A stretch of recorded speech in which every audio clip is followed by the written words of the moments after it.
Blake's Buzz Live. Buzz, buzz, buzz, buzz, buzz, buzz. It's Blake's Buzz Live. Buzz, buzz, buzz, buzz, buzz, buzz. It's Blake's Buzz Live. More, hate less, read comics. It's Blake's Buzz Live. Buzz, buzz, babies.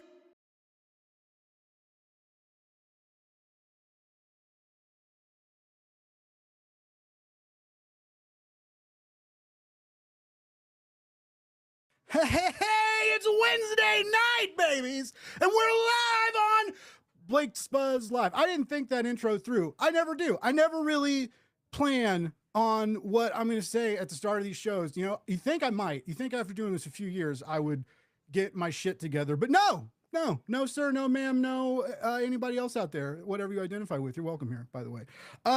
Real quick, before we bring anybody out, I just want to say that if you're one of those people out there that are making AI riot videos or reposting old riot videos and helping the narrative that there's chaos in LA right now, you are fucking garbage that I wouldn't touch with raccoon hands. And you need to stop, you need to grow up, you need to get a fucking life. All right, so that's all I got to say. Let's talk to some cool comic book people, shall we? I had an idea tonight to kind of theme it all together, because sometimes when you don't have a theme, you gotta burrow for one, right?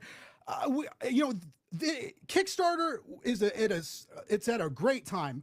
If you have a story to tell, you can tell it, right? And literally anybody can tell a story on Kickstarter. You could do it by yourself. Like it's insane. It's a lot of work, okay? And we're gonna find out about that tonight. We have a few projects to talk about at different levels of Kickstarter. We have a first Kickstarter premiere project from new creators. We have a graphic novel from a very seasoned creator who has been on and off the Kickstarter platform and in the direct market for many, many years and done many, many comics. And we have another project of another seasoned Kickstarter veteran who is expanding on their comic book universe, right? Which is a very, very hard thing to do in the crowdfunding world. So we have some very cool projects, cool, knowledgeable guests to talk about. And I guess let's just bring them out.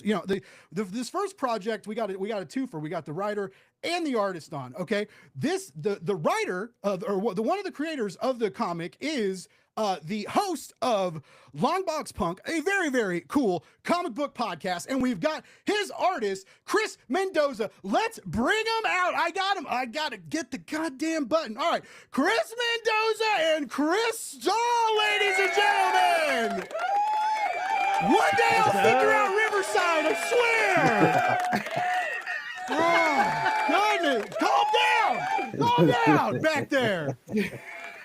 Jesus, crowd, man. They're bringing the love for the punks. I love it. Right. Yeah, we got a lot of love for the punks. How we got? I got two Chris's on the show tonight. Kris with a K, Mendoza. Kris with a C, Stahl. How are you? How are you both doing? You guys are funded. You guys are kickstarting. You know, a little less nerves, a little less antsy. Now you're just kind of rolling in the basking in the glory, right? It's insane, bro. It's so freaking like.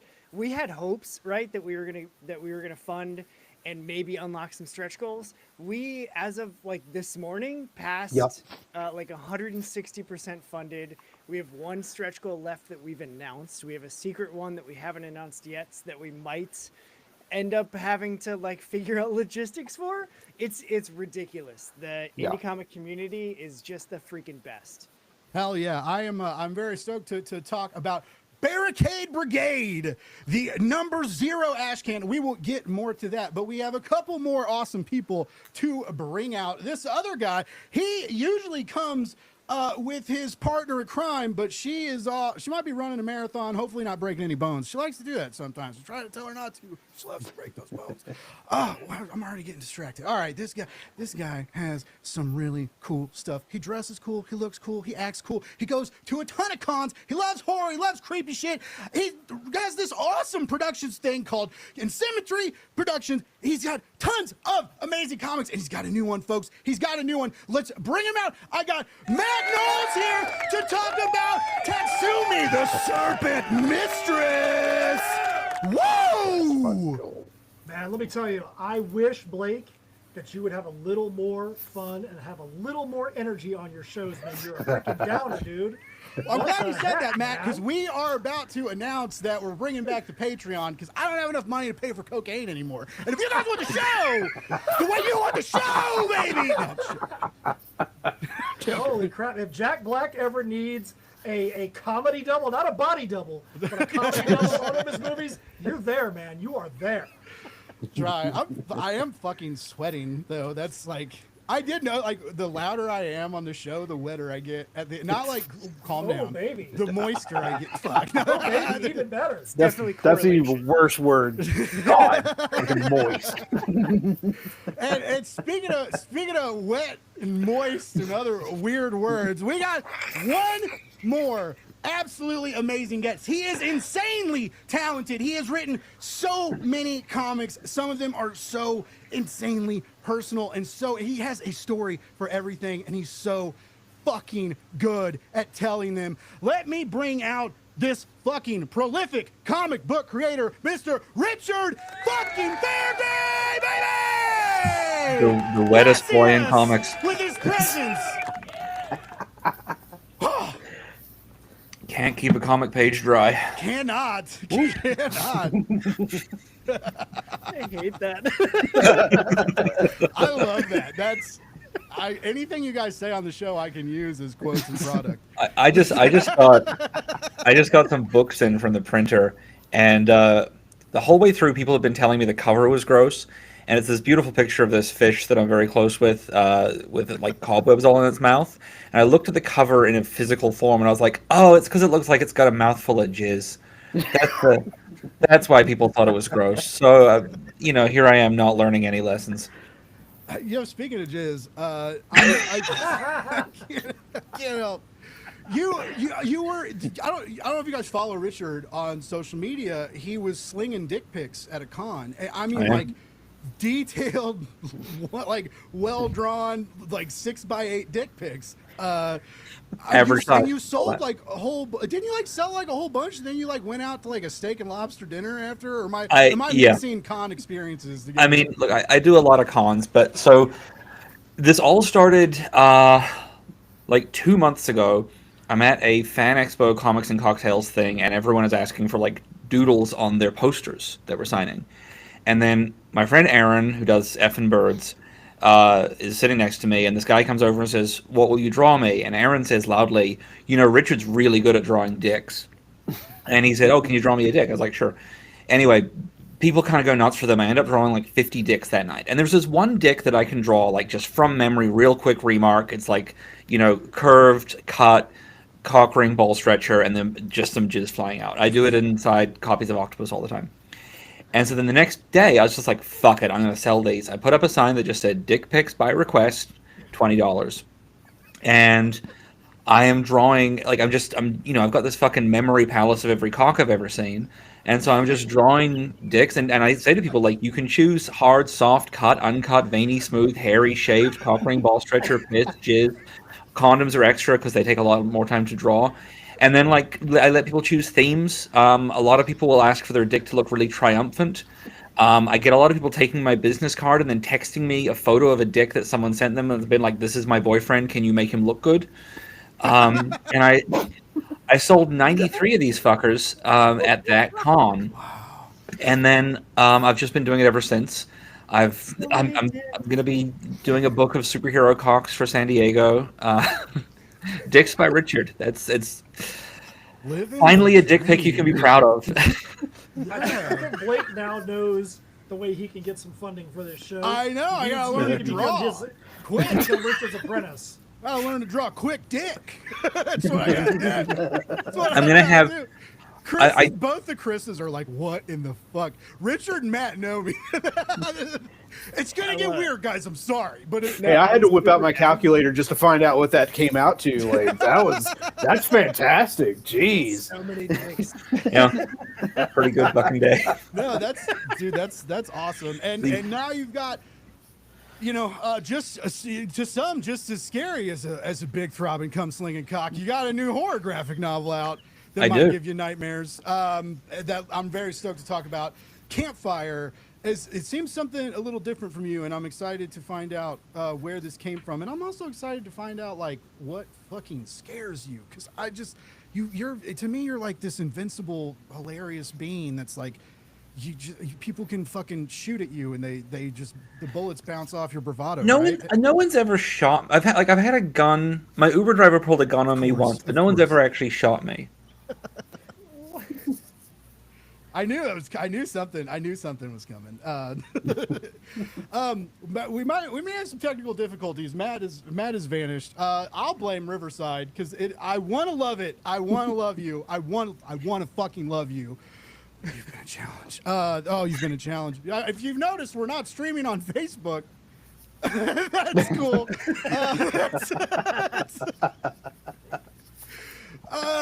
It's always something. That's why I don't use Riverside. Well, I've always been a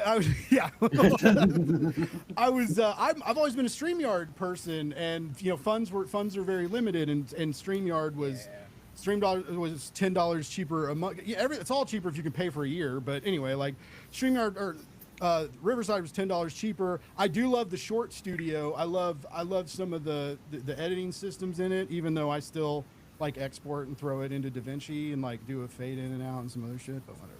They're not going to kick you off if you say bad things about them, right? Like you don't have to soft pedal it. I think it would love you if you were $25 a month. I wouldn't fucking bitch, but for $40, you should treat me better. That's my opinion. Because it kind of feels like you're trying to give them the compliment sandwich, Yeah, I know. It's broken. It's nice when it works, but it's disastrous. Well, like I have buddies that use it, and they even told me they were like, "No, dude, like it's like great." And then I've watched some of their streams, and people have told me like the streams look good. They're like, dude, they're crisp and they sound good. But like, I'm fucking also streaming out of a Sony ZV-1 Mark II and a fucking Rodecaster. Like, I should look and sound really good. Are you writing an airport novel at the moment? Like, because like the description of your computer is very girl with the dragon tattoo right now. It's a 2023 MacBook Pro 14-inch with 18 gigs of RAM instead of 16. Huh? Yeah. I got the. Why don't you draw that one? Boy. I got the. Well, it's a 6x8 piece of paper. I'd have to curve it round. I'll tell you the one that people keep requesting, because I drew one and people went nuts for it, is the Amnesty International dick, which is wrapped in barbed wire with a flame coming out of the tip. Oh my god! People really like, and also Mr. Potato Dick. People kind of went a little bit hog wild on that one. Yeah, I mean, who wouldn't though? Like, I still go nuts for the regular Mr. Potato Heads. They still put out special edition ones. Well, that was the first toy that taught us about ass play. Oh yeah. Yeah. I mean, you put everything in his ass. So you open the back flap and you put everything in there, anything you can fit. Yeah. Sometimes you got to wiggle things to get it closed. Sometimes we need that. We need the that EMT guy who does the shorts to like pop on right now and be like, "No, don't." Oh, all right. Well, I hopefully Matt comes back. I think his tablet died or something. But to get this kicked off, we already talked about it. You guys are funded. You're looking good. You got some sweet stretch goals coming out. Let's bring up this campaign page real quick here. Barricade Brigade. Let's talk Barricade Brigade, folks. So, real quick, guys, let's give me your con table pitch. I know it's about a punk band, and I know that they have a turf that they need to protect, and they are loyal, and they are gutsy, and they are gritty. But tell us, creators, what are you doing here? So, okay, that pause is because we never know who's going to handle it. Yeah. we're both Kris, and we're both unsure at that very moment. It's super good. So the con table pitch, not that I've worked at con pitching my book, but if you like punk rock, if you like horror themes, and if you like sticking it to the man, Barricade Brigade is your book. That's the very skinny short of it. The slightly longer answer is we've included representation for both of our family, like lineage in the characters in this book. We've included, the inclusivity of just the punk scene in general. We have some very crusty, rough around the edges punks that are ready to just give a giant middle finger to the corporate man. Because if I learned anything from Scooby-Doo, it's that humans are the real villains in every story. but then like we have a twist that we haven't told anybody, that we're keeping under super tight wraps, that you just have to back the campaign to figure out what it is. But it's a complete story. It's also an introduction into a world that we have been building for the past 7 months. We have future plans for this to go further and bigger and wilder and crazier. But we got to get the first one out first. So that's our focus. We don't want to look past it. We don't want to take anything for granted. It's insane the support that we've had and like the number of backers that have jumped in. So it's been one of the best damn things ever. Oh yeah. I mean, do you think it helps a little, with the like have your your audience, because Kris with a C does Longbox Punk. He's the host. Does that being in the scene a little bit there? If you look at you've backed 237 campaigns. You've supported a lot of indie comics. Do you think kind of paving that kind of groundwork before you've tried to put your own comic out there? Do you think that kind of helped a little bit, or I'm always the first time Kickstarters are so weird, right? Because sometimes you blow up overnight. Sometimes you fight for weeks. You never know. It's sometimes kind of hard to find your niche and your audience, and you guys are soaring past the goal.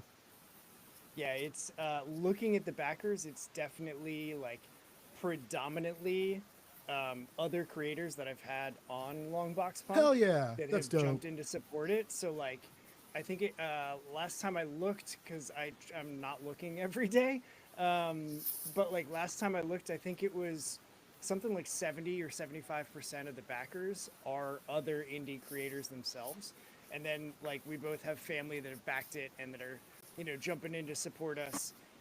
Kris's daughter like backed it to get us to cross the sticker stretch goal mark, which is super dope. Like it's just stuff like that where we're getting support from unexpected places. But yeah, a ton of it is other creators that I've either talked to, that I've backed before, both in many cases that are just coming along because they know what it means to launch your first comic campaign, and so they're coming along to rally and support, and it's just it's overwhelming, honestly. That's so cool. And I speaking of creator support, a lot of friends of my show, friends that I've got to know in the industry, you've got they've donated some cool books to the cause, right? My buddy Goose and Boneheads. I love that dude. Immortal Coil is a dope book. Stephen Prince with Monster Matador. He's been on my show a ton. I used to do a little promo social media work for him too every now and then. And then Travis with Voodoo Nations, which I believe the final issue is out on Currently Kickstarter right now, or wrapping up possibly. And I believe Matt Knowles will be on. Travis has a show in about an hour and a half or an hour. He's doing his Facebook hangout. He gets to stream on Facebook. That's cool. I bet that's fun over there streaming on Facebook. He's probably not using Riverside. I bet he's probably not. He uses StreamYard. I'm pretty sure. Yeah. So I wanted to make sure that all of the digital comics were I was somehow connected with them. So all 6 of those have creators that at some point have been on the show. Nice. They tie in thematically. 2 of them are running current campaigns. So the Fog Within from Sean Wood is also running a campaign right now for that season, or the arc finale. Voodoo Nations number 5 is the finale for that series. So I wanted to make sure, I didn't want to just hey, I know we never talk and I don't know you, but can I give your book away? I wanted it to be have that personal touch, because I want everything to be intentional, because everything else that we've done with this campaign is super intentional. So I wanted that to be just another iteration of that intentionality. Oh yeah, dude, that's awesome. Kris Mendoza. Yes. Now, how? I love that. I love you. You're what did you call? You called him, Kris. You called your punk characters Krusty, and it's it's kind of like this punk, this grittiness, right? This zine feel, and your art encapsulates that grittiness, right? It's got this look you don't expect, and it's kind of got I don't know what it's called because I'm a fucking heathen and I'm not that smart, right? But you know, like how like in some of like the kind of grittier indie animations and the like outside lines, they kind of squiggle and kind of move themselves, and your art looks like that. It was static, which is really impressive, right? It reminds me, and it kind of has like that kind of move, that jerky, cool movement to it. I was digging it, and this is your first comic too, right? Like your first voyeur into the. So this is actually the second one that I've drawn. Okay. First one published. The first one that I've drawn, it's off in a pile waiting to be collected with others.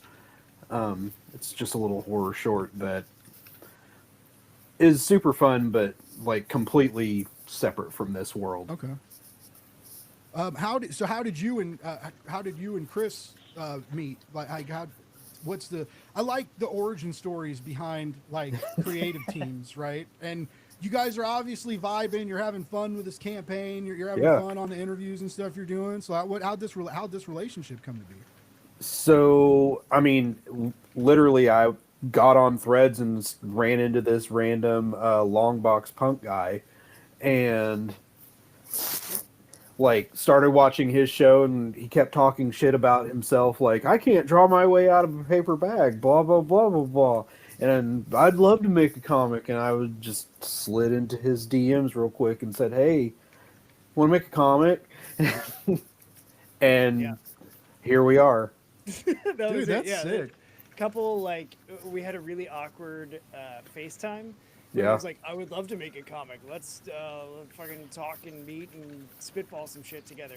And so we FaceTimed, and it was like legitimately, it was like, "Sup? So you're Kris? I'm also Kris. Cool. Awkward pause, and then it was like, so comics, huh? Yeah. Fucking cool, right? And like, that's how it started. Nice. Yeah, it was like, do I have an ice cube that I can just break? And then Were you best like, friends fuck, now? I'm glad Like- I'm not interviewing this guy on the show. I'll hire Probably, him, but I won't fucking like- host him. I did host him, so Yeah. Nice, As nice. now. I mean, you seem cool. You got cool hair and you got a cool shirt and you got skateboards hanging on your wall. So like, I feel like it hasn't been that awkward. Maybe Kris is just bad at this. That's a joke. You're a great interviewer. yeah, Being no, an I'm asshole. terrible. Yeah. Yeah, no, you're Long getting Box Punks is a dope show. Check it Yeah. out. They don't use Riverside. The production value is fucking leagues above Blake's Buzz. All right, it's insane. Sky high, right? Insane. Well, no, that's cool, man. I'm super happy for you because I know, I like I told you, I used to do a lot of this at my old job, and I'm doing this at a little bit at the new place too with Kickstarter, and so I was like, I was like, hey man, if you have questions, and you had a couple, and I knew you were kind of. You told me like I'm just kind of nervous. It's like, what do we do? And and it's just, but you did what you have to do. Like the short I dropped today, John Westhoff last week. He said, you just sometimes you just gotta, maybe you will fail, but you gotta try anyway, because if you don't, you won't do anything. And like, you guys did it. You reached out. You hey, let's make a comic. You did it. It's happening. Now you really got to do it because it's funded. Yep. Now you really now. I remember because I'd never thought about that, and I can't remember who it was, but it was we had like doing a live show, and they said it's like stressful like leading up to it, but when you fund. Then it's like, oh shit, now we gotta we gotta get the printing set, it's printing, fulfillment, now it's all happening now, which is good, right? But it's just that's just another level of stress. People think like, oh, once you hit that number, everything's easy. Nah, dude, pack up some mailers and some Geminis and like play the shipping game and talk to printers and it's a lot. It's a lot to carry solo on your shoulders like Richard does. I don't know, once a month. I feel like you're on Kickstarter almost with like a new graphic novel. He's insane. But it's for a lot of people it's a lot, and it shocked me, Kris, because I bet when we're about to go around the room and ask this question, and I bet we get all sorts of different answers. But you said you don't check the Kickstarter page every day because there are some people, and I've heard that, you know, some they'll turn the notifications off. They'll be like, no, but then like, you know, I've talked to people where they're like, no, like if I get up to pee at 3 a.m., I'm checking it, and if we lose a backer, I'm texting my I don't partner. even understand how you could not check it. I mean, I only check it like every 76 times a minute. Yeah, well, that's the thing. Like, I know my personality, and I would absolutely just like constantly be refreshing the page. Like, how are we? How's it going? Are we doing okay? Like, I would absolutely be that person. So the only other option that I have is to not do it at all. Yeah. And so like, it helps a ton that we funded in the first 13 hours. So like, waking up after our launch party, and it was like, oh my God, we're like $60 away from funding. And then I did work, and on my lunch I checked it, and I was like, holy shit, we're funded. Like, Oh, nice. oh my God, what the hell? Yeah. And then it's just slowly been going up since. And so like, that helps a ton that I'm not just like, are we there yet? Do we hit it yet? Are we? Because now it's just like, oh shit, we just unlocked like 6 digital comics, and we've crushed like 8 stretch goals. Like, this is wild. Like, okay, what next? Like, what are we, and we're still talking about it organically, but I don't want to, like, I'm again, the intentionality, like, I don't want to just constantly be flooding social media with like, hey, did you back my book? Hey, I have a book. Did you back my book? Hey, you like comics, right? I like comics. I wrote a comic. Do you want to read my comic? Back and I Kickstarter. Like, I don't want to be that guy. And so I'm trying my damnedest not to be that person, and still just have, you know, silly conversations and posts on social media. I love that you're like that for your own fucking book, and for like years I've been like, if I have like 5 clients, or like, I remember one time I had like 4 clients with live campaigns, and so like every day I was like making a new set of graphics and like staggering the posts on my own social media, but like I never gave a shit. I was like, fuck you, I'm getting money, you know, like I will call me Blake Spam, call me a spam sandwich without the bread. I don't give a damn. I'm taking my money to the comic book shop, buying comics with comic money, and that's a good feeling, by the way. And I encourage you to try and do that, but you know, don't work sane hours. Don't do what I did. I'm Richard, what about you? Are you like a compulsive Kickstarter campaign guy? Because you have a pretty loyal, steady following on Kickstarter, and I know increasing your viewership or your readership, your audience is always, you know, good for the pocketbook. But you know, you seem to have like more comfortable campaigns than some people I know, you know, but are you like compulsively checking it, or you just kind of let it ride and go see movies and do your thing? Yeah, I just let it ride. I mean, like my first campaign, I knew that I would be compulsively checking it on that first day, and so I actually I lined up 6 grinder hookups in advance from 9 a.m. to 6 p.m. and then from 6 p.m. onwards I was doing like live stream interviews and stuff. And since then, I've never really had to. I haven't really thought about it. Like, I always fund in the first day or two, and I keep. You know, I don't pay my artist because he's a piece of shit who doesn't deserve money. So it's easier. You know, pretty relaxed. Don't clip that for a short. Every time I make that joke, I get in trouble. I am my artist. I do deserve money. I deserve nice things. But no, I don't. I mean, I also, you know, my phone has been on Do Not Disturb mode now for 18 months. Like, I live a good life with no screens when I can help it. Killing notifications is one of the best things that I've ever done. Like, just turn all of it off. All of it. Only notifications I get are texts and phone calls. That's it. I don't even get those. I won't. Oh shit! My wife won't let me get away with that. I will check my phone about once every 2 hours, and I can see if someone's tried to reach me. If I like them, I'll call them back. I love that. That sounds like me at work.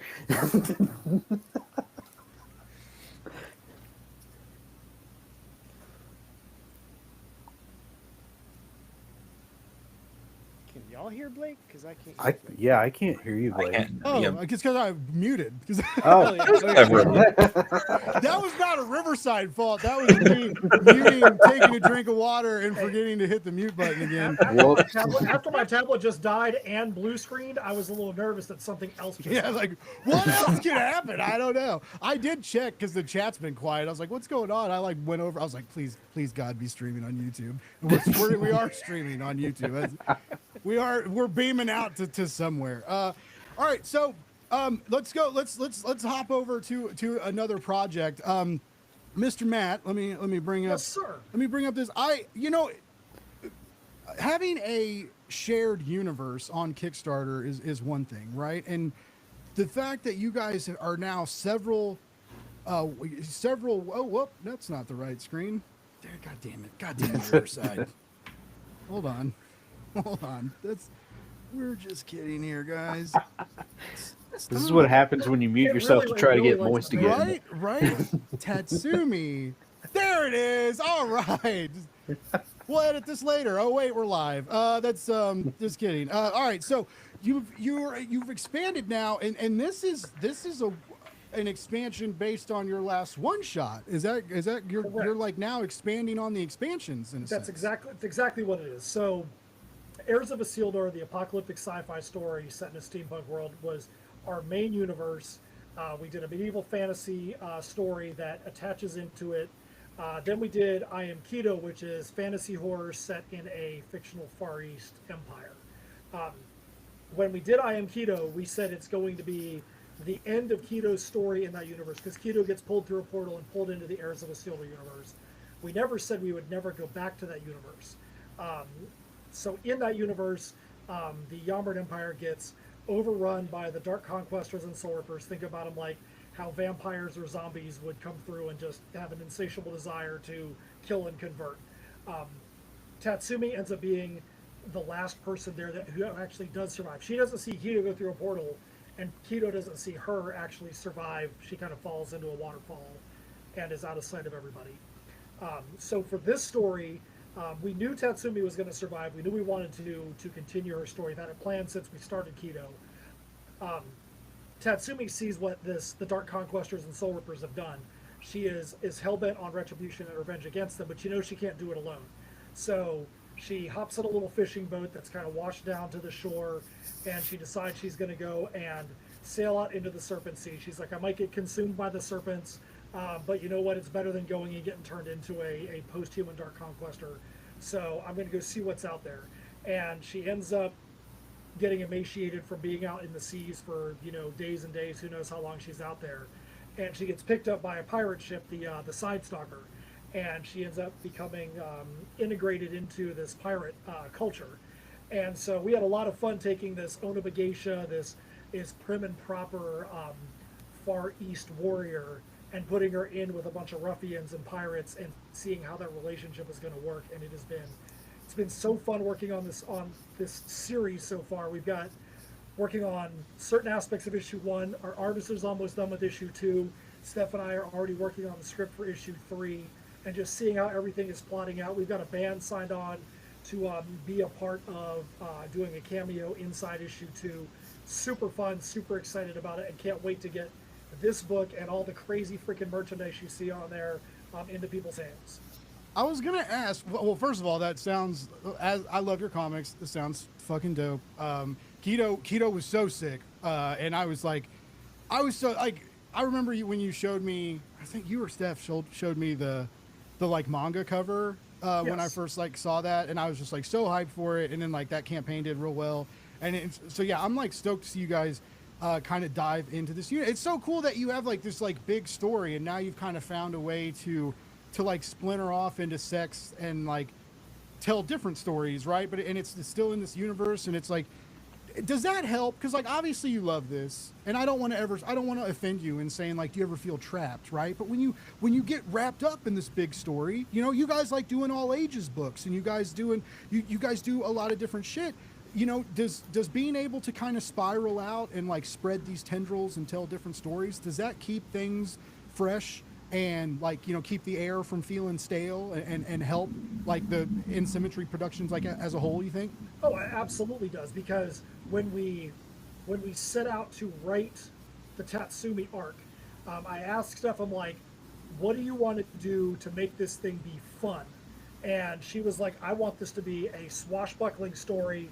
I want this to be something where you've got that pirates feel. That's why we say it's like Pirates of the Caribbean and One Piece meets your favorite martial arts heroine. So we find ways for there to be some pirate sensibilities, some different things like that, but also to make sure that there is some fun in the lore. We definitely never want people to look at our stories and go, holy crap, this thing connects to that thing and this thing is related to that, and go, this is too big of a universe. We want them to be able to be like, cool, Tatsumi, #1. I can be in there on the very first issue and I can feel like I'm getting all I need in this story. And that's the way we want to approach it. We do the same thing with the metal music that we do, where we try to make sure that the songs all help expand out the universe. You don't need the metal music to enjoy what's in the stories. You don't need the stories to enjoy the metal music, but you put it together and you get an experience that you're not going to get anywhere else. That's how we like to look at it. It's definitely an experience that you don't get anywhere else. And I love that like Kickstarter is the home for that, right? Because for so many creators and comic book creators and indie books, you know, Kickstarter has become an experience, right? And it's this like this direct connection from the comic book creator to the consumer, which you don't get. You know, usually you have to like go to a convention, and even then maybe you wait in line and still don't get to meet somebody that day. You know, like things can even happen at the convention to keep you from that. But like, you know, with Kickstarter, you know, if you don't answer those emails, if you don't answer people's questions, people are gonna get mad. People start getting mad, they're not gonna come back to the next campaign, right? So you want to keep your backers happy, you want to keep them engaged, and how to do that is, you know, these, you know, enriched campaigns. You know, that you guys do so many cons, and the work you do with like the leather workers and the crazy stuff you've offered that we kind of went through. Like you got this new Serpent head keychain that I want to check out, and I also want to talk about these wooden covers. Like, yes. Whoa, after we scroll through this gorgeous art. But like, is that one of the reasons why maybe you're always like clicking on Kickstarter, checking are you like waiting for someone to snag like the $400 custom hat? You're like, what they grant? You know, like, because you have like so many options, and like, and I love you guys too, because you always have the socks. Like, and if you ask them too, because it's like, because when I asked them the first time, I was like, guys, what the socks? Like, what the hell? What's going like? And they're like, yeah, we sell fucking socks all day. Like they move socks and comics over there at In Symmetry. So let me tell you, one of the things our super backers, our returners, are the ones that really push us, because, and I mean that in the best way possible, because Steph and I always sit back and we're like, when one of our people wants to come back to this campaign, what is something we can put in here when that person's going to go and click and be like, I want the everything tier, I want everything new, that we're going to feel good that when they click that button, they're going to be getting some quality stuff. They're going to be getting cool shirt designs. They're going to be getting socks. I mean, I think this campaign has got our 9th and 10th different sock designs. They're going to be getting merch that pushes the limits. We've got, you know, half a dozen different poker chips we've done now. This campaign's got 3 different leatherwork things from GB Leatherworks. Sarah White did the wood covers for us.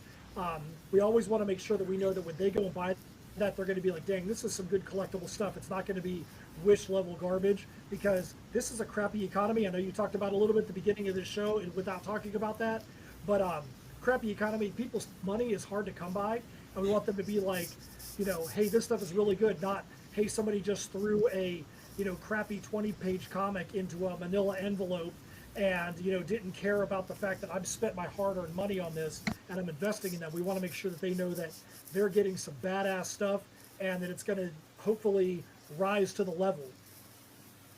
Oh yeah, that's awesome, and I agree. You know, you have to respect the communal aspect of Kickstarter.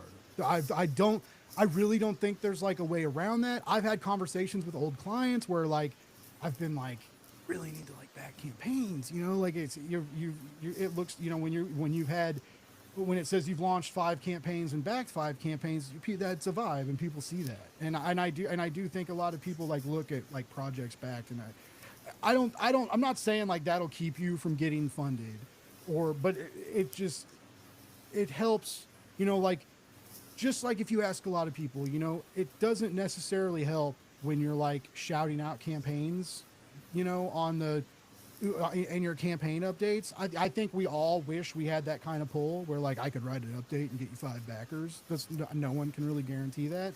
But part of it is like you took the time to like say a couple cool things about my campaign page and paste a picture in your update, and you didn't have to do that. And you're, you know, everybody's busy. You're and when the community sees that, right? Like those creators, those backers may show up to your camp. So I'm just there's a people just need to respect that, and I've always loved that about Matt, you and Steph. You know, which you guys love your backers. They're very loyal. You're very good to your people, and good to your fans, and you make sure every panel of your comic reflects that. And I wish every comic book creator, big 2, little 1,000, however you want to, wherever you want to put them, I wish they all thought like that. Well, I really appreciate that. And the one thing I want to make sure people know is we've got 24 hours left in this campaign. This thing ends tomorrow night. We are 5 backers from another backer count incentive, and we're $686 away from the next stretch goal. We just unlocked a Magic the Gathering token token trading card from one of our artists that's going to be in every physical backers packages. If we get to $686 more, which is 5,000, we're actually going to give away a 1-of-1 variant of one of those wooden covers. So right now you've got the red painted one, the black painted one, and you've got the regular wood. If we get to 5,000, we're actually going to do a drawing, and Sarah's going to do one that, who knows, it could be purple with paint splotches on it or something like that, but it's going to be a 1-of-1 that we could probably sell for $100 at a show, but we're going to give that away if we can get to 500. So if you're out there, you're listening, you're watching, we would love for you to go up to tinyurl.com/Tatsumi TSM and back the campaign. Every dollar helps, every backer helps. And, you know, we hope that we're pretty sure that you're going to dig this story. If you give it a chance, we think you're going to love it. Hell yeah. And by the way, anybody watching this now or in the next 24 hours or beyond, if you go into the YouTube description, all the links for everybody's campaigns are there. So very easy to find. And I'll also have everybody shout out their social media. All these cats have been great about shouting out where their books are, where you can get them. Matt, I've never seen these, man. I've seen acrylic covers. I've seen fucking tempered glass covers. I've seen metal covers. I was going to say something gross, but I won't. I haven't seen those. It was just going to be a weird thing to say. And I stopped myself. I'm learning and I'm growing. Riverside, I wish you'd do the same. But where are these, where are these wooden covers? I've never seen them before. Like, where'd you see these? Where did it come from? So there are some other creators out there, Tim Fling, Lori Calcaterra, that have done some wood covers before. But, you know, Sarah and I were talking one day, and you know, she's got some woodworking skills, and just kind of like, hey, you know, we've got some stuff we've always wanted to do on a wood cover, and she's a woodworker herself. So she's like, this isn't like on the $50 you know, home little thing. Like, she's literally going to like an industrial wood engraver, and you know, she's like having to set the thing up and make sure that everything is exactly as it should be, and it's the right quality of wood so that way it'll burn right. So that's kind of how the whole thing came about. She tried different stains and different paints because the board is like painted and then it's engraved and then it's sealed. And so she tried different things just to make sure it was going to be really good quality, because when you're spending that kind of money on something, we want to make sure that, you know, you're getting something you're going to be like, man, this is badass. This isn't just like balsa wood that you're going to go make your Pinewood Derby car out of, you know, for Boy Scouts. We want it to be something you're going to be like, man, this is so cool. I want to hang this on my wall in a frame because it's badass. And that's where that came from. You know, there's metal covers, there's all kinds of stuff in there. We just love creating cool stuff, you know, and love wearing our stuff too. I mean, I'm wearing a Peace, Love, and Slothiness shirt from Misfits Clubhouse. I mean, you got to have the cool stuff. Yeah, Misfits Clubhouse is their all ages title, which is like it's super fun. And so okay, I saw Stephanie is gonna do like a Barnes and Noble indie creator signing. Did you guys get picked up from a publisher, or is that like an indie showcase thing? I didn't know if it was like a release part. I was like, I wanted to ask. I didn't. So on Saturday, so this whole week we've been fulfilling Misfits Clubhouse, where Tatsumi ends tomorrow, and then Saturday. She was able to just get a signing at the Barnes & Noble in her town. They do stuff, so it's just her going to be there, and she's doing the West Coast Misfits Clubhouse release party, just our indie book Produced by us because, we were on a label before. We're not going to talk about that. That didn't get the book out, so we're doing it ourselves. Yeah. And she's doing that there. I'm going to be down with Danny Martinez at Flashpoint Comics and Emily Reese at the artist. She and I are going to do the East Coast one at the same time, so that's what's going to be happening on Saturday. But we That's so scheduled rad. the East Coast one because Steph was able to get that poppin' show at Barnes & Noble. And I can tell you right now, I went up to Visalia one time, and that comic community freaking slays, man. They support the heck out of their creators. Everybody that I know that is in that area that is a creator, like they get support, man. So I'm really looking forward to what's going to happen with her at this Barnes & Noble signing on Saturday. That's so cool. And any indie creator out there listening, because I'm sure listening too from myself and potential clients, but even if you're not at a publisher, if you have like a cool Kickstarter campaign, like once you get those books printed, right? That's the ideal for the campaigns, right? You're not, maybe you make a little bit of money, but ideally you come back with like a stack of printed books that you can try and sell, that you can table with at shows, that you can bring out to places. But reach out to your local comic book shops. Like they may not, they probably won't put them on their shelf. Okay. Like unless you have like a deep relationship with them or, that's going to be like a harder pitch. But an easier pitch is like, hey, I'm a local creator. I would love to come to your shop. Instead, I'll put it on my social media. Maybe you can put it on yours, I'll give the shop a few copies if you want, talk to these people. Like they, more than likely they will host you. Like those shops are struggling too. So even to get like, if your 10 friends come to support you, like 10 extra people walking through a comic book shop, even if they buy a Funko or something, dude, that's going to make a store owner's day. So like, seriously think about that and reach out to people. And you know what? It'll make you feel good. Like when it feels like you're screaming at the wall, when it feels like no one's hearing you, if your campaign barely funded and you're worried, like, will I ever get to do another one and stuff? Like sit in a shop, a few people come buy your book and you get to sign it. You get to feel how that feels. And it's a real cool fucking feeling. It will make you feel better. It will fill you up with that go juice that like makes you excited to tackle tomorrow. Right. But so honestly, like, and Matt, like that is so cool. Cause I wouldn't have thought it, like, cause instantaneously I thought Clubhouse got picked up. And like they were gonna, and like the release, that's why, so yeah, check that out. Like, hit up shops, hit up libraries, hit up bookstores. Like, no one fucking reads anymore, folks. They would love foot traffic. So like, if you can assist that, and if you like, I know I've had friends do it, and they bring like cupcakes, get a couple like sheets of cupcakes from Costco or whatever, and like people will love you for it, and you'll feel like a fucking rock star for a couple hours. Maybe you start slinging dick pics like old Richard over here, and make shit tons of money. Who knows? Who knows what can happen on a rainy Saturday at a comic book shop? They probably won't let you do that, but I want to tell you something that's actually pretty cool that just kind of like a going full circle thing. So when we finished Misfits Clubhouse, so we're going to talk about this. So we finished this book, the last couple stories, one of the stories, the coloring, the pages got messed up. And so we had to go back to the inks and get it recolored.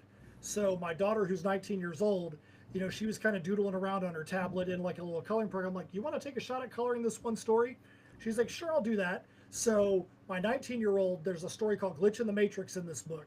That's obviously the first story she's ever colored. She got to color the thing. And so this is the first time she's ever in a book is in this one.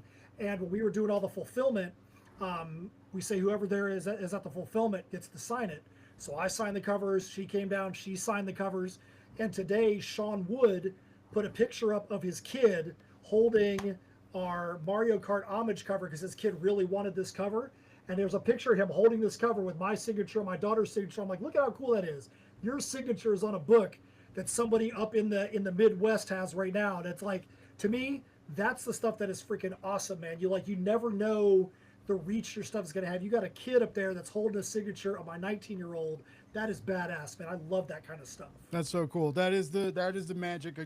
One of the biggest magics of comic books is the community, how it can come together. And there's a lot of shit heels out there. It can come together for evil and the bad purposes too. But I mean, so much more good. I've seen people help people. I've seen people like help my family and like GoFundMe's and stuff. And I've tried to give back to people. And just it's a very cool community that like will give you 1,000,000 chances. I feel like it's all like we're all like, look, you burned me 4 times. You'll probably do it 5, but it's okay. I'll give you another shot. I'll back your anthology, or whatever. I'm sorry. Here's my question though. What's the worst place you think you could see a picture of your book? Ooh. Let's go, because about 15 years ago now there was a big sex scandal in New Zealand with a politician and a person being found running naked through a tunnel, and it made the front page of the paper. Were you that person, Richard? I was not that person. But it was the politician in question later became my bus driver, which felt like a heroic journey. But the story made the front page of the paper, and there's a big picture of the bar where it all started, which was next to a comic store, and in the window of the comic store you could see my book. And my grandmother called to let me know that, and I'm quite proud of that, honestly. But I'm trying to think who's the person who emails you and says like, hey, here's me holding like, here's Kid Rock holding up a copy of your book. Yeah, or like Neil Gaiman's or Neil Gaiman. He's like, oh, I just bought this. My new nanny reads it to my kids all the time. Like, whoa, sir. It's not ideal. Like, you could have just said that, but you had to bring in your new nanny. Fuck. I mean, listen, as someone with a children's book in the world that has a pull quote from Amanda Palmer on the back cover, that's not a good time. I was also thinking of a AI generated riot video. Oh yeah. Like LA's burning, and here's this book ad that randomly pops up. Like, no, it's not even real. Poster on a wall. No. I don't really, but like they say, all press is good press, right? So like, even if it does pop up in like a sex scandal, if it gets you a back or two, I don't know. Like, I've not found that to be true in my line of work, so I don't know what they're gonna do with those socks when they get them, but that's not my job to know what they do with the socks after they buy them. All I'm gonna say is that those Infinity Creation socks are thick, comfortable, stretchy, girthy. Is there good You girth just- on the stocks? Does anyone here, like, I don't know how like in the bag I am on this kind of content, but like, does anyone else know what the sock method is? I don't. Yeah, you're happy or not knowing. All right. Well, I mean, I know what some people do with socks, and I know like why's the sock hard joke. I know about that. Is there like another? Is there? No, there's a thing you can do if you want to. There are certain substances you can take during sexual activities, where if you dip the toe of or put some of it on the toe of a sock and then hold the sock in your teeth, you can just breathe it hands free. Like ether? Well, VHS yeah, head cleaner? yeah. I mean, you can do it with ether. There's like a lot of different things you can Who's do a it with. druggie? I am. Sorry. Great way to experience different drugs. I don't know. I'm sorry, dude. I remember being I'm 18 years old. I'm partying with like some older people. We drive to this place called Erotic City because it's a sex shop, but they also sold like meth and crack pipes, and they sold VHS head cleaner, which back in the day was mainly ether, and we would like you'd spray the fucking ether on a rag and like breathe it, and we're like driving around in a car with the top down and the stars are flying by, and it sounds like helicopters because your brain cells are dying, so you just hear this like whoop, whoop, whoop, whoop, whoop, and you're just like, yeah. And now I can't remember anything. Why? Yeah, but like here I am as a 40-year-old, sometimes being like, oh yeah, that's the part of my toe that's got a permanent burn on it from the time that I wore the sock afterwards. Oh shit. Because you still got to walk home. First of all, okay, I know we need to talk about your new campaign, but you sent me a book to read, and I read most of it. And first of all, I don't remember everything about Octopus, Rich. I read a lot of comics, and I read a lot, and I wish I could retain things better, but I don't.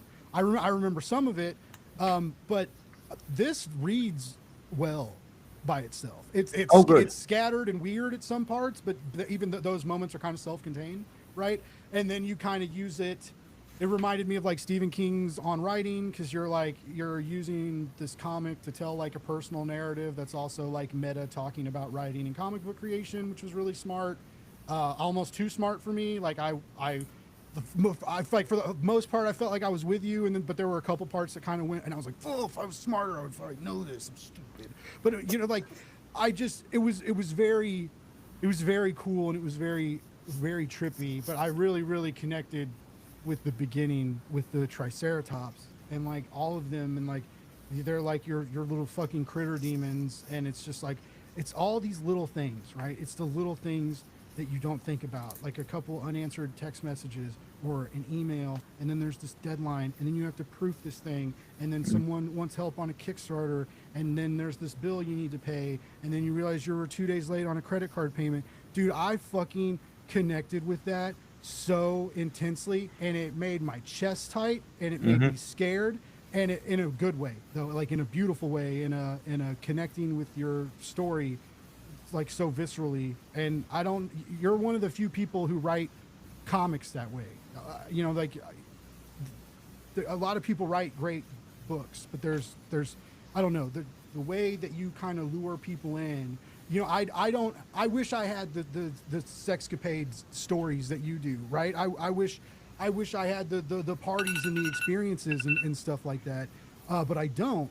But you tell these stories, and you have a normalcy like laced in there that is very easy for boring ass motherfuckers like me to connect to, and it really sings and speaks to people. And I think that's why, I don't know, I think that's why your Kickstarters are so damn successful. But yeah, that was a really cool collection you sent me, and I wanted to tell you that because you even say that in the narrative. You like explain to someone in the comic that you're writing this thing that won't make sense to people who haven't read the other thing, and I felt like that. Is that kind of a joke? Is that kind of Not like really. like a high level reader joke? Like Barely, honestly. Like, you know, I had this idea to create. Okay,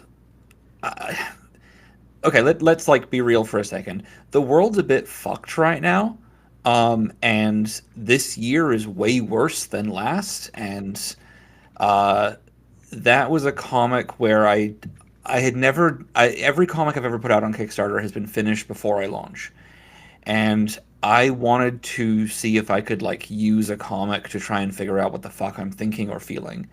And so that was a book that was written and largely drawn in the 4 weeks following the inauguration. And so it's like that. When we look back on like terrible events, we don't really remember like the other shit that's going on. Like a lot of people have like oh, here's what I was doing when I heard about 9/11, or here's what I was doing when I heard about January 6th.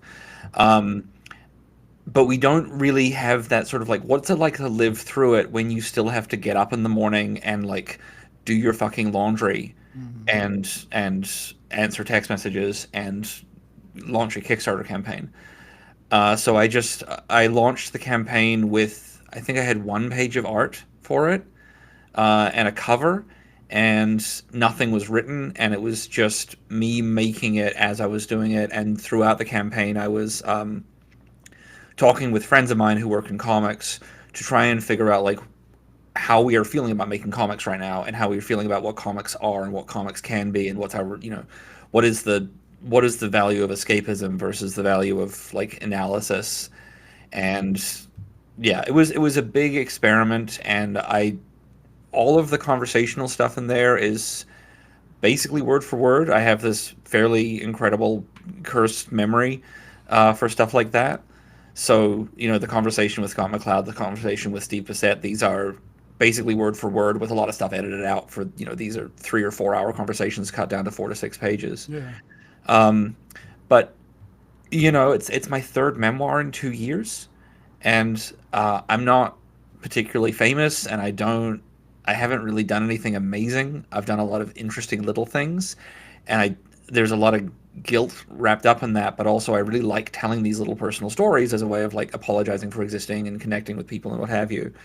And I didn't really know what I was trying to figure out until right towards the end. I realized that like this is also the 10-year anniversary of the last time I tried to kill myself, and there's a lot like people give me a lot of credit for being incredibly open and vulnerable with my work, but when I put the story about my last suicide attempt into my memoir, I cut away at the point where I climb into the boat, and I never explain what happened afterwards.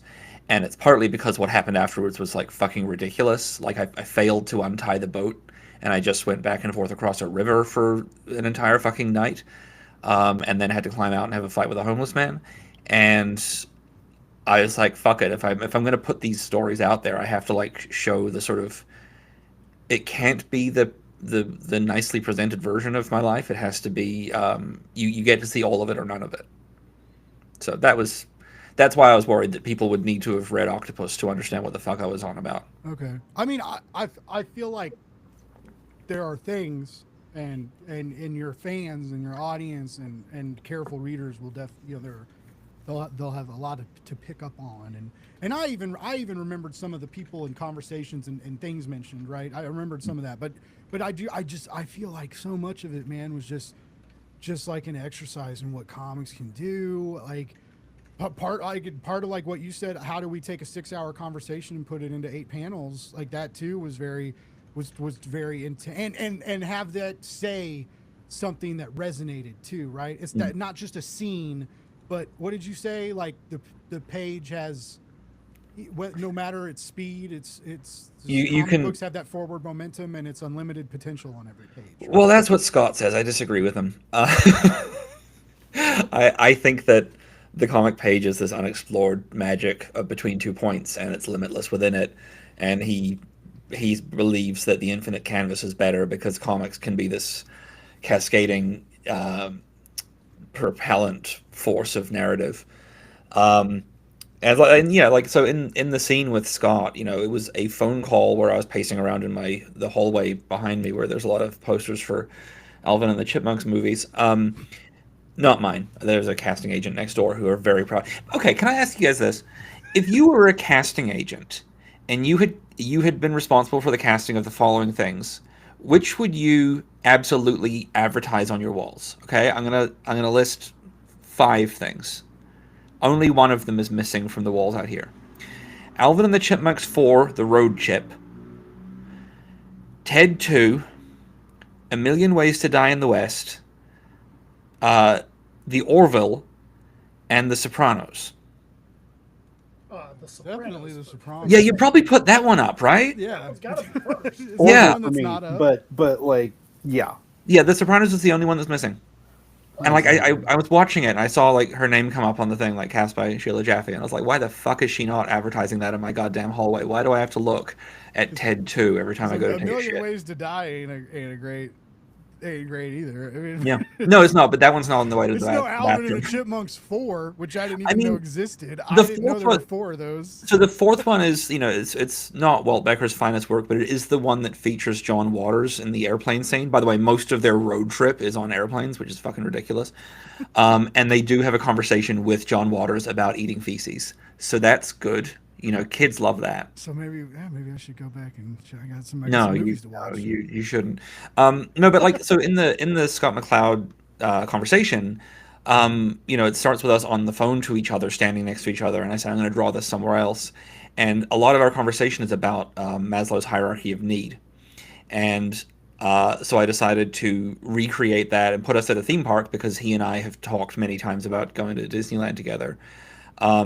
So I turned it into us waiting in line for a ride called Maslow's Hierarchy of Speed, and the entire line is us climbing towards the top of self-actualization and then getting into the roller coaster that drops us back down to the absolute lowest point because this is comics after all.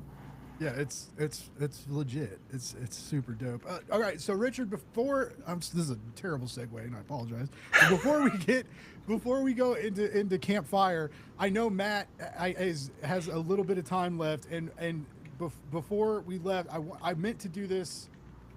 I told myself that after each segment, I was going to have you guys shout out your social medias, and I forgot to do that with Kris Squared, and then I forgot to do that with Matt. The idea I had today, to be fair, so this wasn't like super planned.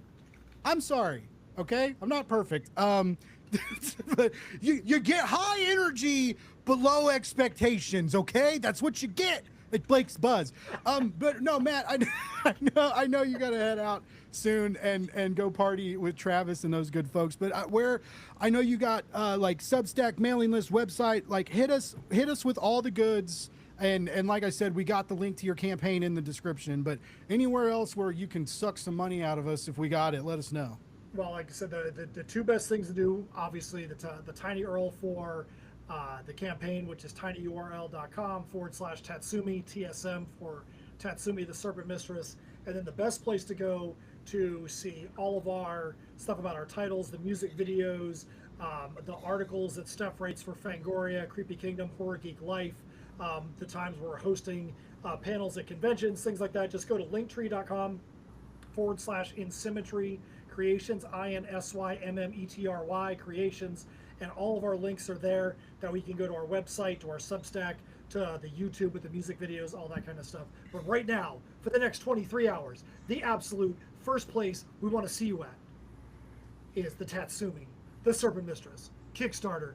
See if we can get to 5,000. See if we can unlock that wooden cover 101 that we're going to give away to some lucky SOB out there. It is a dope cover, a dope giveaway, a dope campaign, and you know what else is dope? Supporting indie comics! Oh! Yeah, I want everyone to go there right now and get yourself some multi-purpose socks. Yeah, do weird things to them. They're thick. Whatever you do, what's in your possession is all on you. Long you. as you buy them, we don't care. Like, stuff them in your mom's mouth if she's being too loud. Don't. No, I didn't say that. I have 13 questions. Oh no. Wait, Blake, I appreciate you having me on, man. It was good, Matt. It was good to catch up. I appreciate you reaching out when I lost my job and stuff. You're good people. I love you. Far too long and far too infrequent. We need to make it a little more current. Maybe next time Steph will be able to get on. But Kris, congrats on your campaign. We made sure we backed you during the show. Richard, always good to be on with you, man. Been too long, dude. You are the most entertaining person in all of comics, dude. I believe that because every time I'm on with you, I can't stop laughing because you've got more stories than I can ever think one human being should be able to have. And it's always a pleasure listening to the insanity that flows out of your mouth. Well, thank you. Take that, the rest of you. It's no pressure. No, it is true. I still remember the first time I interviewed him, and then the second time I interviewed him, I was fucking hammered, and then like we started talking, and then like I came out as bisexual on stream. It was like a staggering weird come out too. I was like, man, trans girls are so beautiful, and I was like, I'm bi. I was so fucking drunk, and then Let's be clear. Right after I was like, okay, I'm gonna go tell my family, and I did. Yeah, he left me to vamp for 7 minutes. I just walked away, told some deep fucking truths to my family, and then fucking came back like, buzz, I'm hammered. Anyway. Incredible. Yeah, it's you never know what's gonna happen when Richard comes on your show. Kris, you'll have to have him on sometime. It's crazy. Hey, Kris, I'd love to get in your show sometime too, man. Especially considering we all got the heavy rock or heavy metal, punk vibe, all that kind of stuff. But yeah, fellas, I gotta jump. I hope that your campaign crushes. I hope you hope you guys have so many stretch goals that you're like, this is a terrible problem to have, but it's a great problem to have. Yeah. What are we gonna do? We have 46 stretch goals. We set too many stretch goals. Kris is already freaking out because he's like, I know he's gonna make me draw something. I'm gonna have to draw something. We need this by tomorrow. We need this print. He's like, as long as it's not a draw between me and Richard, I'll be okay. Yeah. I'm just fast. I'm not good. Yeah, sure. But you sold 96 of those fast ones at your show, so it's all good. 90. The dicks are good. I'm not gonna front. My dick work is fucking My dick art. work is Top tier. pristine. All right, fellas, I will catch you on the flip. Kick Matt, ass. see you, dude. It was good catching up, See you. buddy. See you, fellas. Have fun with Travis. Yeah. Yep. Travis Gibb does a really cool creator hangout too. You guys should always try. He always tries to get indie comic people Kickstarter campaigns on. He's got a good audience over there on Facebook for people that get to stream over there. I hear it's nice. Anyway, all right. So Richard, you are taking a break from talking about your life in comic book form to bring us the frights with Campfire, a horror graphic novel, which is fun. Oh, just shot 99 backers. Come on, someone make this 100. That is I an didn't realize annoying- you were on your last. Oh, you're about to get that last 48 hour pop. I think too. I'm one of those 99. Oh, nice. Shut the fuck up. Richard, you wanna? Oh God, your covers are always so freaking good. I love this. It's so Thank weird. you. So sick. It's like gross and it's so dark and. So this is a book that was just kind of born out of okay, this is going to sound so unrelated to horror, but I have this real pet peeve about restaurants that share kitchens. You know, when you go to like a touristy area and there'll be like 6 restaurants in a row that are all like of specific, very like themed ethnicities, and then you go into them and all of them have just like grilled fish with a different sauce because they're all just using one kitchen to do everything. Yeah. And it got me thinking about, like, of course they have to do this. You can't have enough staff for 6 restaurants. You can't have enough staff, enough kitchens for 6 restaurants, all these sort of things. You just divide it up and make it look like it's 6 different places. And every kid in the world knows which house on their street is haunted, right? But how on earth do we have that many haunted houses? That's just improbable. What if they're all the same one? What if they're all connected? What if all the scary things come from one place? And in this case, my thought is, what if there is just one campfire? What if there is one campfire that when you arrive at any campfire, you look through it and across the other side is a person who's arrived at the same campfire from somewhere completely different, because that is the beauty of sitting in a circle where you're looking through something that distorts your view. So this is a story about a boy who follows a girl into the woods from camp, and they find their way to a campfire, and they sit down with some other kids who are all telling very spooky stories that are all illustrated in the fire. And I don't want to give away much more, but it's a book that asks the question, like, if fire gives us warmth and safety and light, what do we have to give it in return, or what will it take from us if we don't have anything to give? Wow. Fire always interests me anyway, just because of it's like it's both life-giving and dangerous, right? And how entirely it can consume.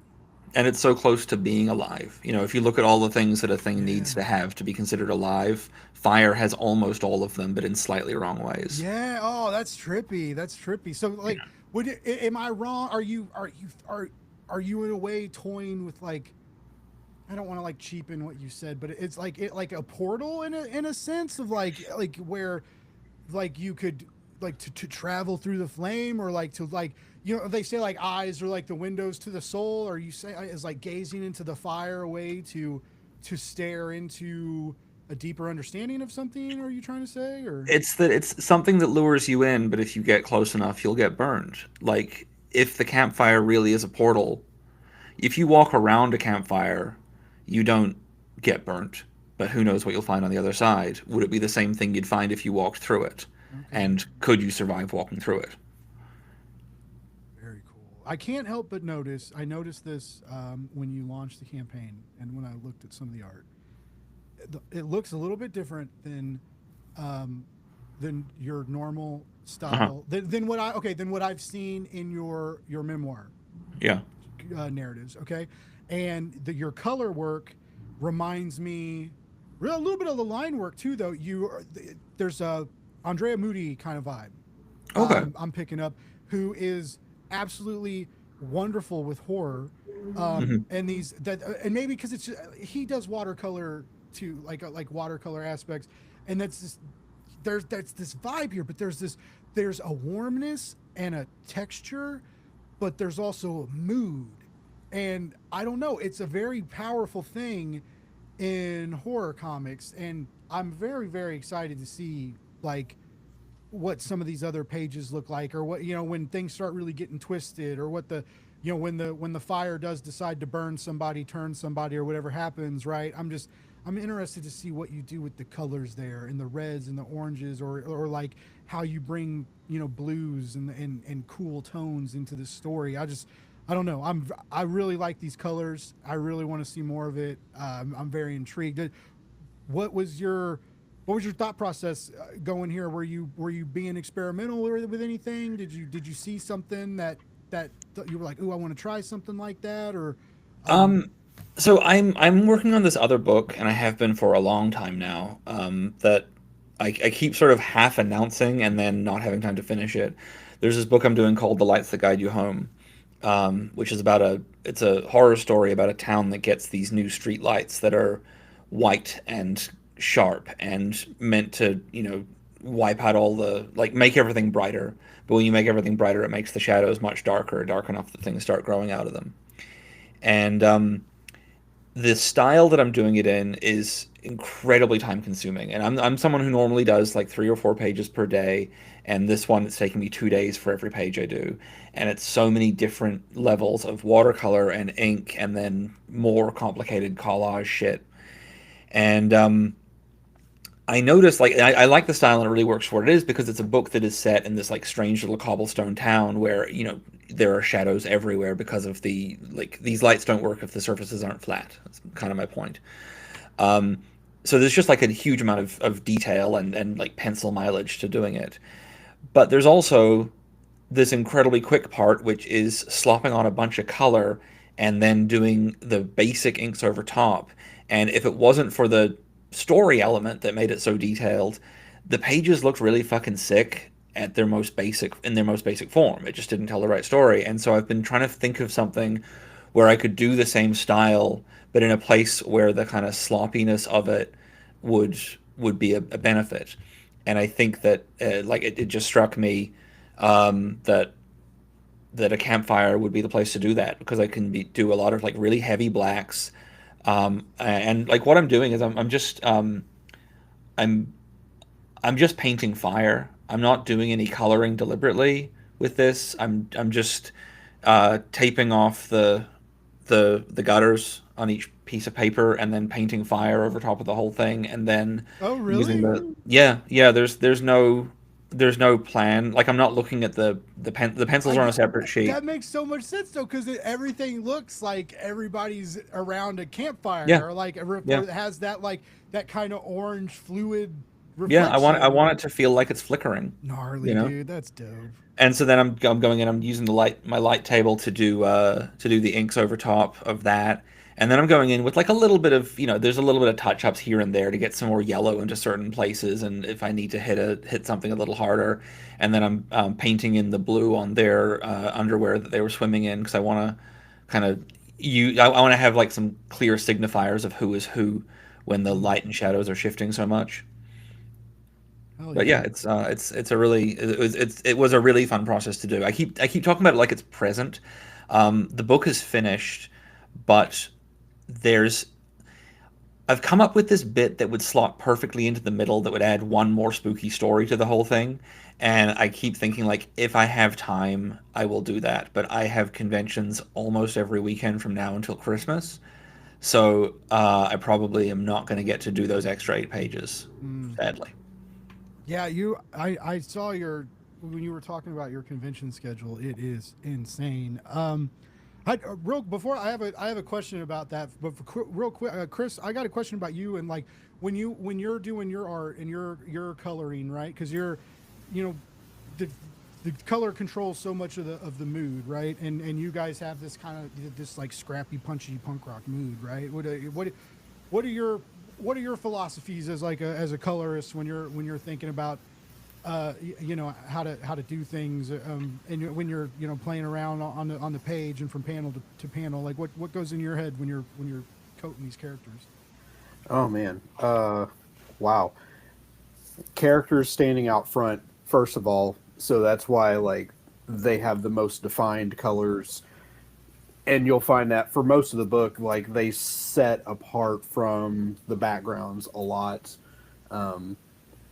and like for even just as simple as their practice space is just this gray space that they've made something more. The club that they play out is this gray space that them and their scene are making something more. So I'm letting the color be the people, Okay. as opposed to the entire world in this particular instance. So you're kind of like how like Richard is contrasting like inks and flame. You're contrasting like style and clothing and surround and like a bleak surrounding. Dude, that's cool. But see, that's what I'm talking about. Like the vibe of colors, because then that sends out like, they are the, they will, they stand up for what they believe in.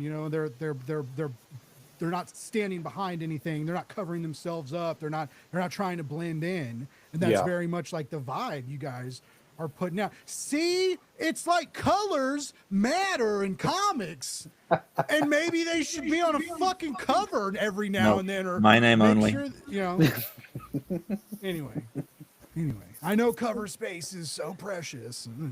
I would believe cover space was precious if people did good cover design. Yeah, no, it's bullshit. There's no reason. I edit I've edited a lot of comics in the last 2 years. I do not care if I'm on the cover. As an editor, I have plenty of pride being on that title page. Right? Mm-hmm. It's a good feeling, and you can put those on a fucking resume. All right, and that's cool. The writer, artist, colorist, if there's an inker, and your letterer. The letterer especially, I do not understand why they're so often left off the cover. Always left out of a press release. Always, and it's a bummer, because my old job did teach me a lot about lettering, and it's so much. There's so much graphic design involved. There's so much minutia involved and theory behind it all, and it's really intense. And sometimes you don't have a great script to go off of. Like sometimes you gotta fix a writer who has a fucking big mouth and wants to talk too much. And it's just, there's so many things that letterers do that so many people don't know about, and it's a huge bummer when they get left off the cover. And I feel the very same about colorists. And a good colorist can fucking change the game. They really can. It's crazy what colors can do to a book. But I can break this down for you pretty succinctly, right? Like, if an artist does a good job, it's really fucking clear that they've done a good job. If a colorist does a good job, it just enhances the art, and so the artist still gets the credit. If a letterer does a bad job, you can tell. Yeah. Or even if a letterer does an okay job, you subconsciously can tell. If a letterer does their job perfectly, you stop noticing. You don't notice it at all. Yeah. Then it's... Which is, it's so messed up. Like, the ones that are the best at their job, you never see. It's just like you're like a skin mite eating dandruff. We don't know that you're there, but we appreciate you. I had this sorry, letterers, I love you. That was a joke. The letterers are eating our dandruff. Someone's got to. Letterers, head and shoulders above the rest. Fucking skin mites. Jesus. Like last year, I hired someone to help out on some coloring on something, and I'm not going to say who it was because the story does not end well. They let me down, shall I say, in a way that meant I had to go back in and literally redo every single thing they'd done. And I sat there just staring at when I was about to send the book to print, going back and forth on, do I credit them? Do I credit them on this book? There is nothing of theirs in here. And I ended up not doing it because I didn't want to have to then, I didn't want to get into a situation where I then had to say, where I had to explain it. I didn't want to get into a situation where someone would say to me, "Oh, you worked with this person. Were they good? Should I hire them?" Because I don't want to, like, I don't know why they fucked everything up. Their life got in the way. These things happen. Comics are not everybody's like be all and end all, and I'm unhealthy because for me they are. But But that's yeah, what like, sucks. Like to make it, I mean, I had to do that to work full time in comics was insane. Was Yeah. 7 days a week, 24 hours a fucking day. Yeah. I wake up at 5 or 6 o'clock in the morning, and like the first thing I did every day was like check my emails and see if something's on fire. And if nothing's on fire, I can take a shit and like maybe read a little bit and eat breakfast before like the day kicks my ass. But like, there were days, dude, on fucking Thanksgiving Day, I was fucking kissing artists. That guy, artists threatening to quit. Now I'm cooking brunch, my sister and I, for a fucking family. And I'm like, Sarah, oh my God, I'll be back. I gotta fix this. Guy's like, I quit. You guys obviously don't care about this book. You don't care about me.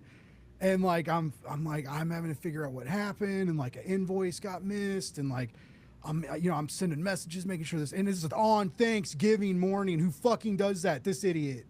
For $2,000 a fucking month. Like, God damn it, I was dumb. But but that's what sucks. You have to.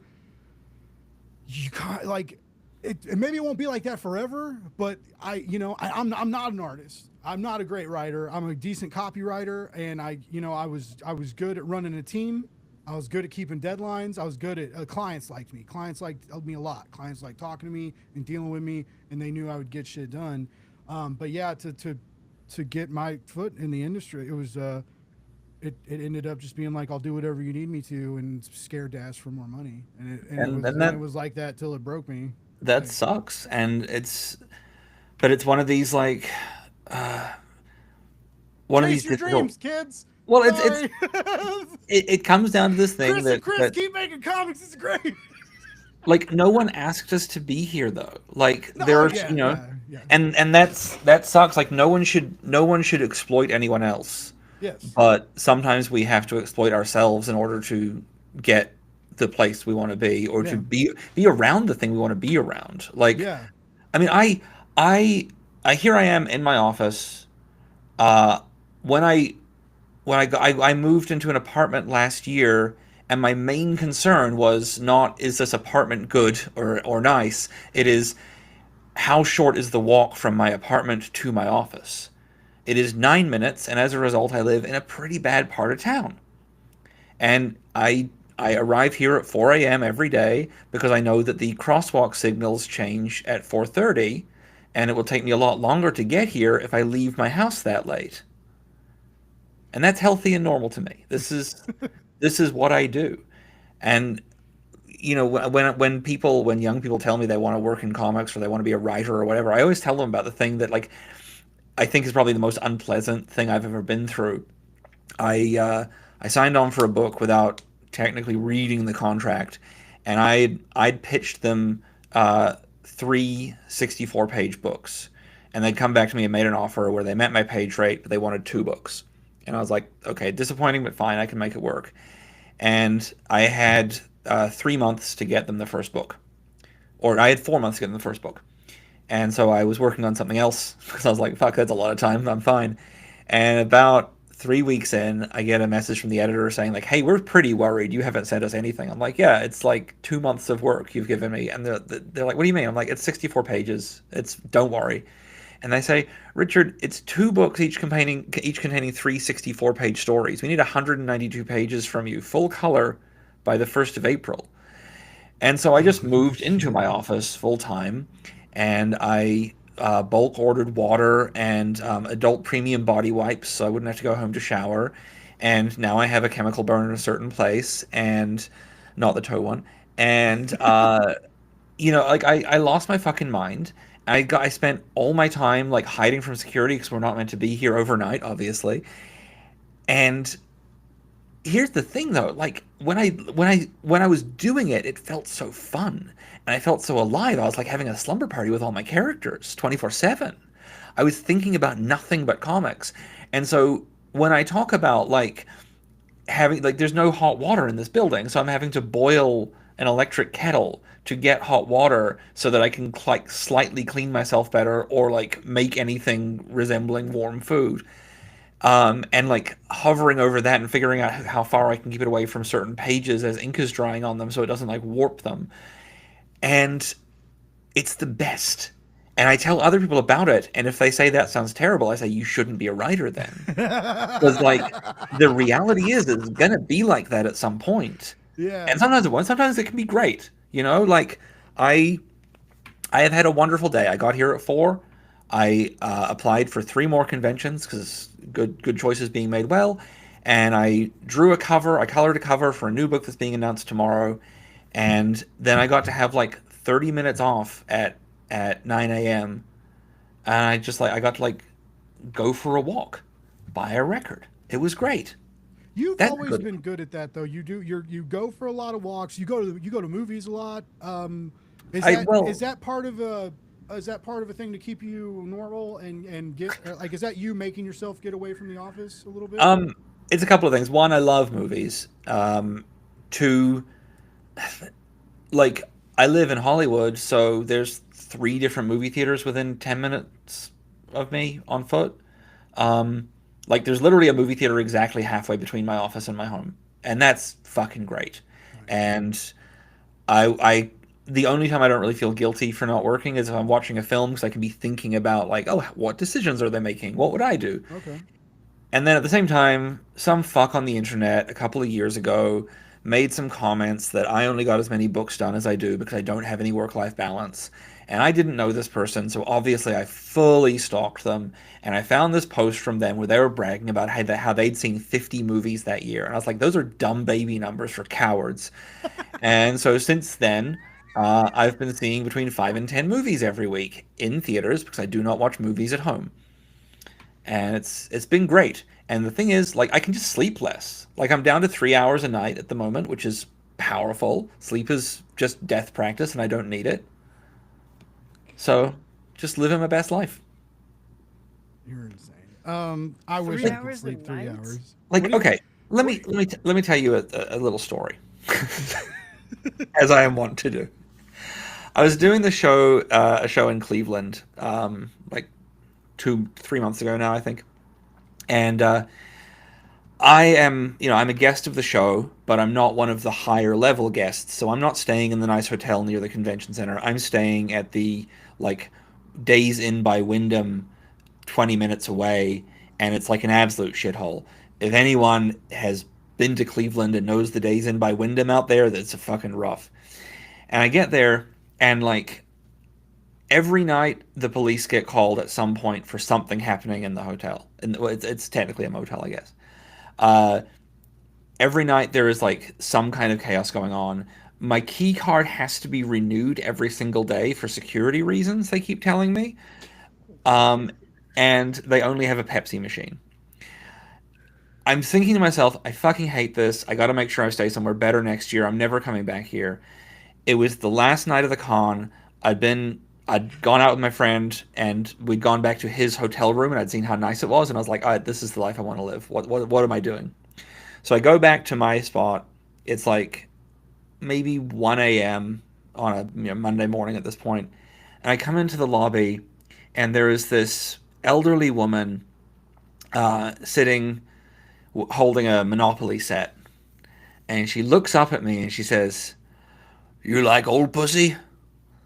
And I say, "No, not really." And she sort of shrugs and says, "It's only $40."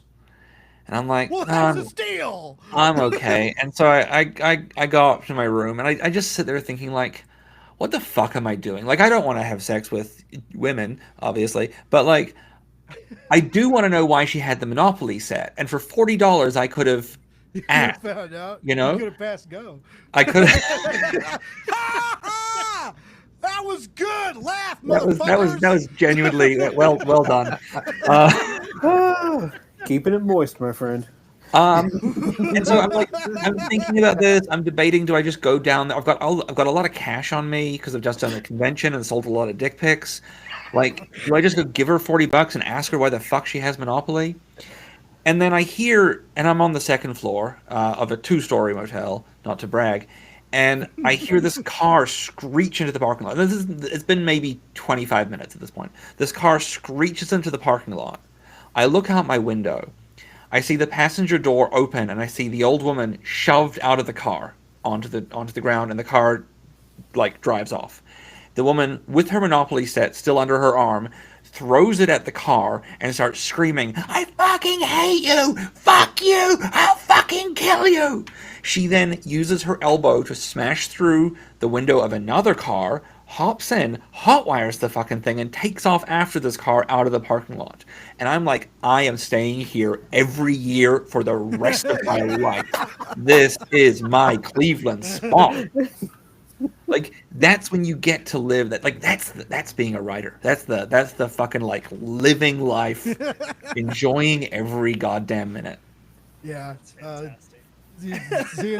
Seeing weird shit at late at night. Yeah, in weird areas. I miss bouncing. I saw some weird shit. I did some dumb shit too. But what do you, Chris? What do you guys do?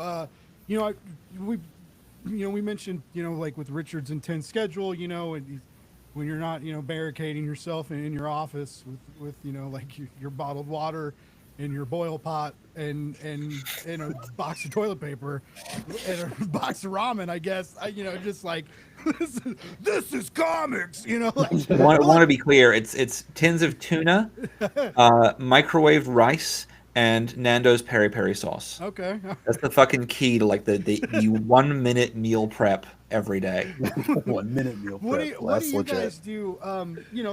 Chris, whether it's stressing about the show, making videos, editing, booking, that shit, on top of comic book creation, campaign, running, Chris with a K, art deadlines, and all of this competing with, day jobs. I don't know if you guys have like families and kids, if you're one of those suckers. Oh, no, I'm just joking. I don't have them, but I hear they're nice.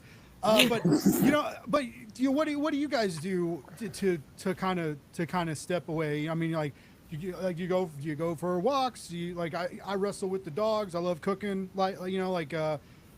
Smoking on it. Now that I'm like half employed, it's I have that 8 hours to cook during the day, honestly. but that's what I like to do. Dogs, cooking, especially when I can't retail therapy. I love. What's your favorite way to cook dogs? Huh? What's your favorite way to cook dogs? Never, with my heart and soul and the loving gaze I bestow upon them. Passion in your eyes cooks them. Just Yeah. Your love is too powerful, and you just start singeing their fucking. Oh, my dogs die. I just spray them with love.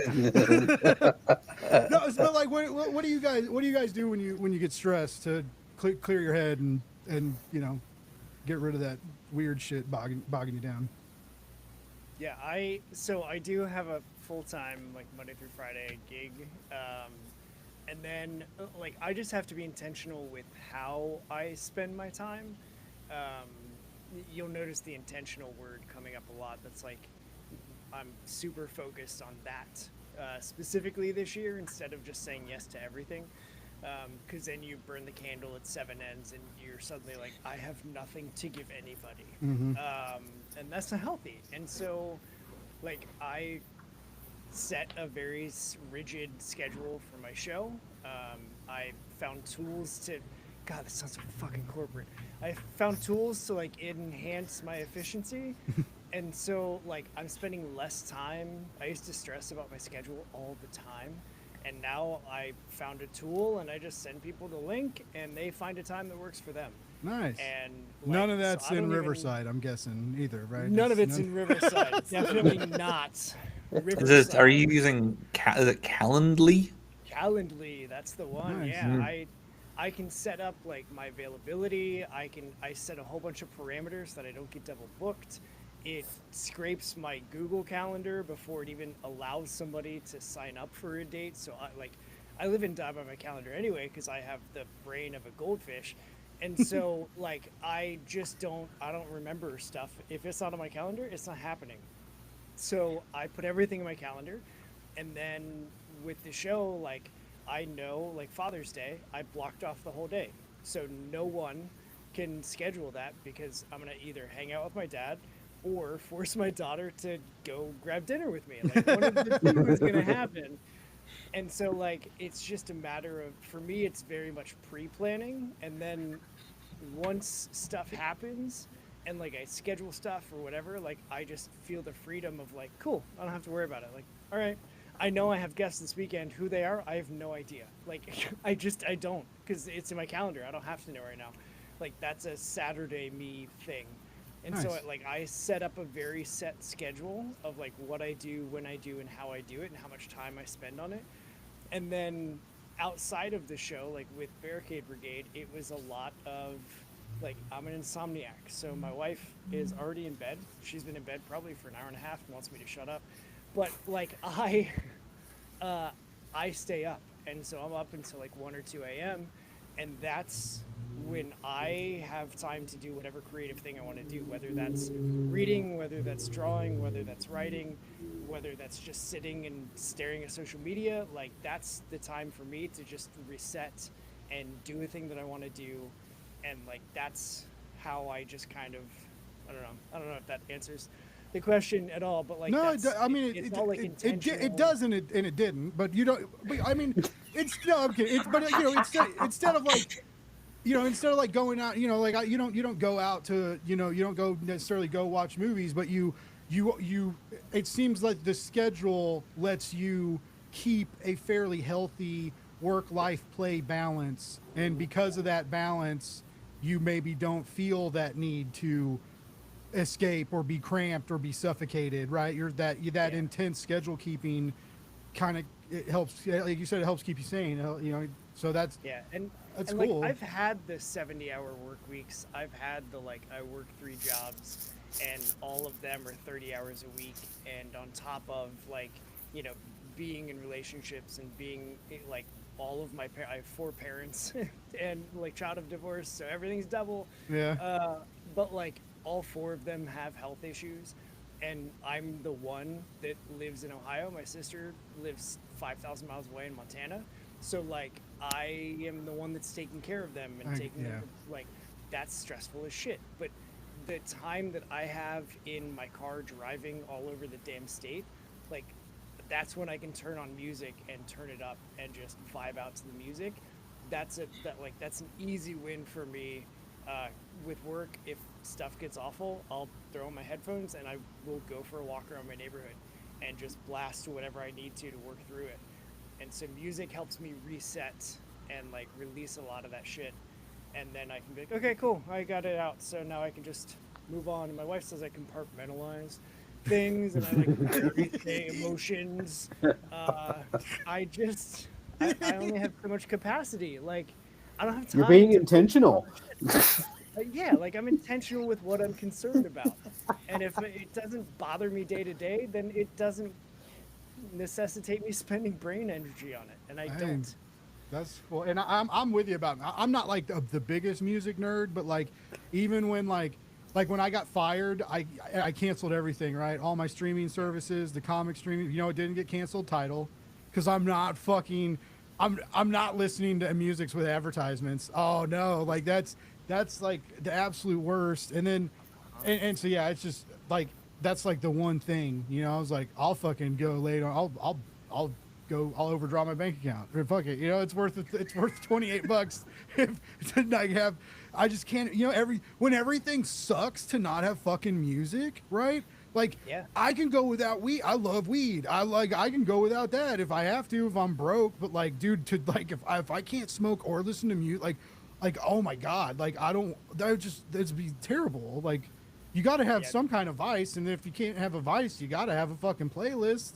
Like I feel like that's like the bare necessities. Like you were a man of a certain age, though. Like I'm sure you still have a CD collection, right? Nah, not anymore. All that shit's gone, dude. I don't have any. My god. I have a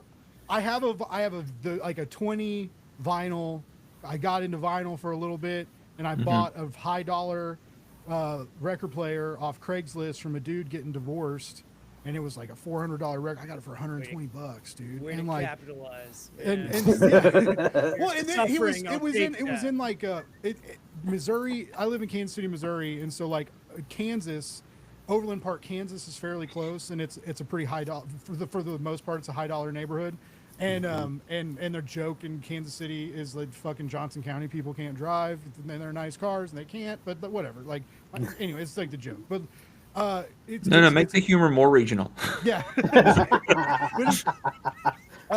It's just like fancier, and I don't remember where I was. I lost the train. You're just telling us where to go for Halloween this year. No, We're gonna get the full size candy bars. yeah, it's the poor areas that give full size. Yeah, look, that's the real trick. But we're not giving away those tips on the internet, Blake. Yeah. Well, Like, you and me are putting on a horse costume. I get to be the front this time. Yeah, as long as you like, it's not after like one of your comic binging creator marathons. Yeah, shower. You have to be well showered. Yeah. Yeah, I feel like that should be a requirement for both parts of the horse. Like, Yeah, you yeah. can't- I Maybe shower more so for the every day, chat, just so everybody knows. I've always been a big guy. One of the biggest fears was being like a fat stinky guy, you know? And so I always, like, everybody always said I smelled, even when I smoked cigarettes, because I found out Polo Blue mixed with cigarette smoke, people like it. And like, but anyway, I would always like, even when I like smelled cigarettes, people were always like, you smell like fresh laundry. And it's, you know, and it's just like, but I was always paranoid about like, I never wanted to be like the fat stinky guy, you know, because you can be the fat guy. You could be the fat asshole sometimes. If you're the fat smelly asshole, you're losing them. You're losing them quick, you know. I'm both fat and hairy, and that's a terrifying combination. But my biggest fear is that I will sit down on a toilet where someone has left the seat up, and in my mind, toilet seats are structurally integral to the actual toilet itself. And if I sit down on a toilet with no seat, it'll crack the bowl in half, and then I'll be sitting on the floor with my butt bleeding and water pouring everywhere, and I won't know how to do anything. There's like, what would you do in that situation? There's nothing you can do. Like, what if it cut? What if it cracked and cut your like femoral artery? Yeah, right? yeah. And then you that's how they die. How did Richard die? He died breaking a toilet. He broke. died the toilet, doing what he shit loved. himself and bled to death on my grandma's floor at Comic-Con. What? He was found with a sock in his mouth. Going. The headline felt right, you know. Oh, hey, on that note, Mr. Mendoza, what do you do? What do you do to get stress out? What kind of toilets you cracking to clear your mind, baby? I do have to say, like, that kind of fear resonates so strongly with me because I've had some of the most awkward, unreasonable fears in my life. Like, I'm going to get super nerdy. There's no way, because you would be displacing your weight across more surface area, you will not crack that fucking bowl. The engineer promises you. But what if, you know, like how sometimes you sit down one cheek first and you just hit? You could just hit. Your seat is only like 4 little nubbins. No, I know. I know. Like, in my heart and mind, I know. But when I approach a toilet in the dark and I want to do a sit down to do my wheeze because I don't want to like miss the bowl in the dark because it's nighttime. Absolutely. I have to go in with my hand and tap around and make sure there's a seat there. Is this like an all the time thing? Yeah, this is like, I think about this probably every 2 to 3 hours and get a little bit nervous. Stress. Yeah. They have. We got one of these as like a gag gift for Christmas, but it's the best damn thing ever. It's like a motion activated LED light that In the sits on toilets there, the inside of toilet bowl lights up? Yeah. Yeah. That's so, like, cool. We have a half bath downstairs, and like that's the designated pooping toilet. And so I go down there in the middle of the night to dump, and I'm not turning on the light because I'm half asleep. So I just like kick my foot towards where the toilet is, and the light shines, and then I'm like, oh yeah, there's the toilet bowl. And then I just lift the lid and sit down and do my business. It's the best thing ever. Like, it times out after so long, so if you're like standing there for a long time with me, you gotta like kick awkwardly. I thought you were still talking about shitting, and you said standing there shitting. Listen, If you're just standing there wobbling in the dark trying to get that log in there, Doing the shake, trying to work it in. you gotta wiggle. You gotta wiggle it I- free It's sometimes. like Yeah. you gotta, you know. Here's the Yeah. thing, though. This is gonna be like, so great to clip later. but like, I now got to think about having one of these lights for the 35 different hotels I will stay in an average year for conventions. You should put Every- that on your demand list for like, Yeah. if you want me to come to your convention, I I need this need toilet. I need a I have two-story an trailer extra park one hotel. sitting in my office. I will send this to you in the mail. You can have it. I do not want this. I You do. It's life changing. got in this. He's like, time out, guys. I got toilet lights right here. I got in this Second time fight. gets a toilet light. Actually, fuck that. Look under your seat, everybody. You get a toilet light. You I- get a toilet light. I got in You this. get a toilet light. I got in this toilet-based fight recently. The casting agent who's not proud of doing The Sopranos. We have a shared toilet, so I'd have to get one for there too. But It's fine. They're welcome to. Yeah.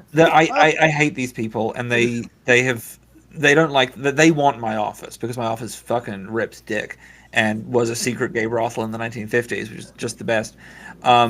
Shit. And they want the whole floor to themselves, and I'm not my cold dead hands, you know. And they kept like lying to me and telling me that they had the master lease and they could kick me out anytime I wanted it. They wanted it. I'm like, you can't. I know. I signed the fucking lease. What are you doing? Fuck off. I read this contract, assholes. So, and one day, and like they don't like me because like I'm Chris, you don't I'm do callbacks on my show. they hate me because I'm like the weirdo who's like always here, and they're like, does he live here? What's happening? Why is he here at all hours of the fucking night? I'm like, it's because this is how comics get made, assholes.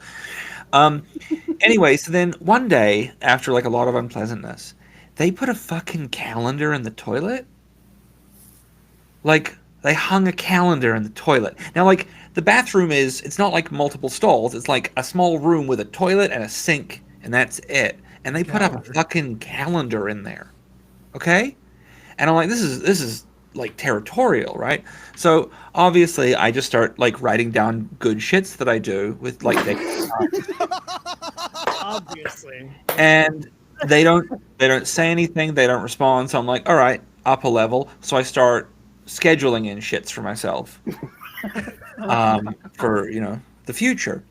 Still no response. So we're now like 4 months into this year, and so then I start scheduling their shits for them, and I don't know their names, so I'm just like tall bald one, fat lady, and then if I I go out into the hallway and the toilet's not occupied when one of them is meant to be doing a shit, I just write on a little piece of paper, shouldn't you be shitting, and I slide it under their door and go back to work.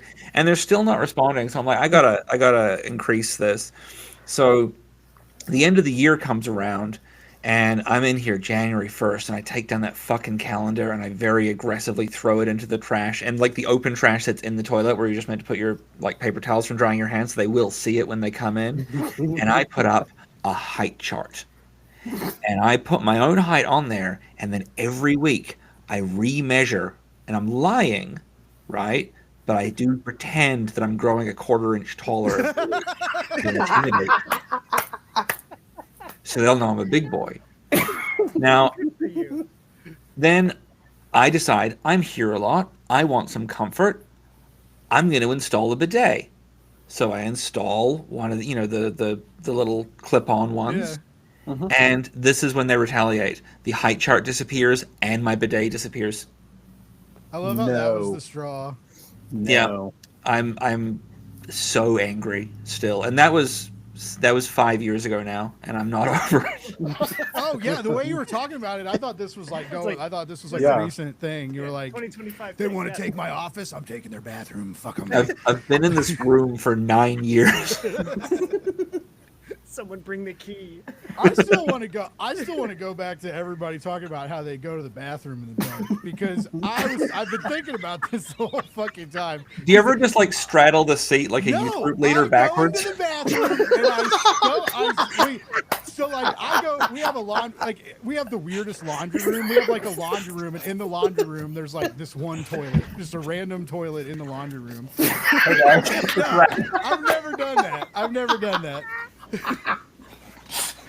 I know you got something to hold on to and a nice little, you know, like appetizer tray, but no, I don't need it. But like, I go in the bathroom. It's In your taxes. Sometimes you got a snack. It just goes right through you.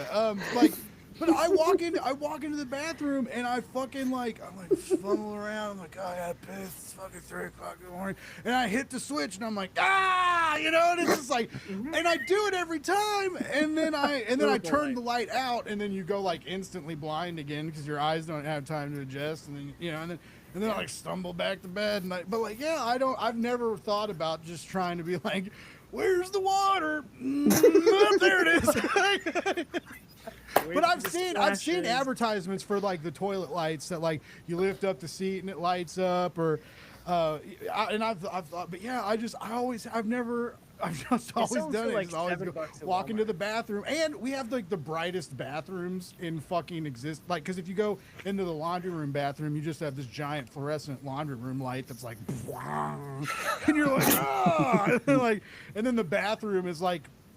Got the nice bathroom has those like the light fixture that it's clear glass covering the light bulbs, so you can like see the light bulbs and they like the filaments glow, and then everything's white and shiny, and so you just like hit that and it like echoes off the glass and fucking sears into your brain. So maybe I should. This is such a difficult balance to find though, like, because you want it well lit enough that you know if you've cleaned properly, but you also don't want it so well lit that you're really having to appreciate your work. but also like you don't want to like wake up and your roommates are like, did you piss all over the bathroom? Like, I don't know what you're talking about. It was the dog. I think Bruce has been sneaking into the bathroom, pissing all over the floor at night. I don't know why. It's a new training thing. It's Yeah, trying to get him to At use least the it's not toilet on the and flush, carpet. you know? Fuck, you know. See, we at least are lucky enough that we have like a street light right in front of our house, and the bathroom is on the front side of the house. So like we even have that, and there's a stupid fucking window in our shower. Oh yeah. Like, I have no idea. It's What the kind of dumbest- pervert? we used to have a the shower dumbest window design. too, and we closed it off when we redid our bathroom. Like they blocked it off and stuff. But yeah, I used to, when I was a kid, I'd smoke cigarettes out of it. I'd like turn the shower on, smoke cigarettes and joints, be like, suckers. No one knows. Yeah. I'm like in 6th grade, like I'm so cool. I remember we had like the frosted window in our shower when I was a kid, and I remember you could open it like weirdly wide, and it was on the ground floor, and so I would go in there and like get in, like climb into the shower fully clothed, climb out the window, reach back in, turn the shower on so that my parents would think I was showering, and just go like play outside for 10 minutes, then come back through, reach in, turn the shower off, climb through, go back to watch another episode of Lois and Clark. What an elaborate shower escaping ploy. You come out and your hair is dry and you're wearing the exact. No, you got to do the quick I thing. love The showers. quick Like, bit. if you look at Yeah. if you look at my top playlist on Tidal, like my #1 played thing is like shower sounds. Like, tell me you're a fucking psychopath without telling me you're psych. I love it because it calms me, and it's so like it's in the mornings. Like I'll read in the bathroom for a while, right? And I'll turn on shower sounds, so it like sounds like the shower's running, but it doesn't cost money like the shower's running, you know. And then so I'll read while and then sometimes when I have trouble sleeping, I'll lay in bed and I'll turn on the shower sounds, and I don't know, the white noise helps me fall asleep. you don't But yeah, wake I up, could. like- One of my favorite things about staying in hotels is you can just let the shower run for hours and just like sit in there and hang out, and it's just like a very calming. So you don't have to be in the shower. You don't have to have the steam. Just have the shower running, and you're like in this quiet, clean, sealed off small place. Maybe I probably would do well in prison. I don't know why I said that. Yeah, famously, the showers in prison are lovely. Yeah, the No, I just logic feel leap like there the is small, like just being okay in like a small like. I'm like, is there like an opposite Showers of in prison. claustrophobic? I don't know. Not so. Yeah, I would just like to Anyway, be held I'm sometimes. a fucking weirdo. In case anybody wanted to know, white noise calms my weird anxiety, and I sit in the shower and I sit in the bathroom and listen to fake water running to save money. I was like, We're getting real tonight, folks. It's my Borderlands phone, Comics. my phone was going particularly slowly, and so I went to like clean up some files, and I had 17 different white noise, like 10 to 15 hour podcasts downloaded, just so I had different versions of white noise to listen to while I fly, so I can like Oh, really? work. I was Without gonna ask the Chris's if they liked white noise, but after shaming me and I feel weird, I'm thinking they do. I've never listened to anything. If I hear fucking whales singing, I'm out. I leave right now. There is nothing more unsettling than the sound of a thunderstorm and rain. That makes me sick to my stomach. Yeah, just like that. Yeah. Exactly. No, like so I have tinnitus, so I always have white noise. Oh, Anyway, okay. like it's just built in. I don't. Wow, have now I to- kind of made fun of your disability. I'm an asshole. No, it's totally fine. Shit. Whatever. So wife needs my to- wife is dealing with tinnitus, Oh, wow. like post-COVID symptom tinnitus, Thanks, Blake. and yeah. Dick. So we now have a white noise machine in the bedroom, and I have specifically asked her to use the sound that sounds the most like the ship's engines in Star Trek: The Next Generation, because that is soothing. Nice. That's highly specific. That's a I'm white gonna- noise I wouldn't think. I'm gonna need your address so I can come and wedgie you. Too much of a nerd. You Duly noted. Are you grabbing your light while you're here? Yeah, Because he's then gonna I don't get- have to ship He's it. gonna get his toilet light. He's gonna wedge his shit out of you, and then he's gonna turn around and leave. Good Lord. He's gonna go to See his my two-story motel and wait for crime to happen. Fuck yeah. God, so I can't do crime anymore, which is really like rough, you know? Like you can't Like be a commit criminal. or be around or No, like okay, like so full disclosure, you know, I'm in America on a extraordinary person visa. And you know, now we're in a situation where like when I lived in New Zealand, I could do crime all the time, and I didn't have to worry about it because there was like no consequences if you're good at it. yeah, you know? you could like you risk like being deported or Yeah. yeah. And just like casual crime, and I see opportunities for casual crime, and I'm like, oh man, I would love to do that.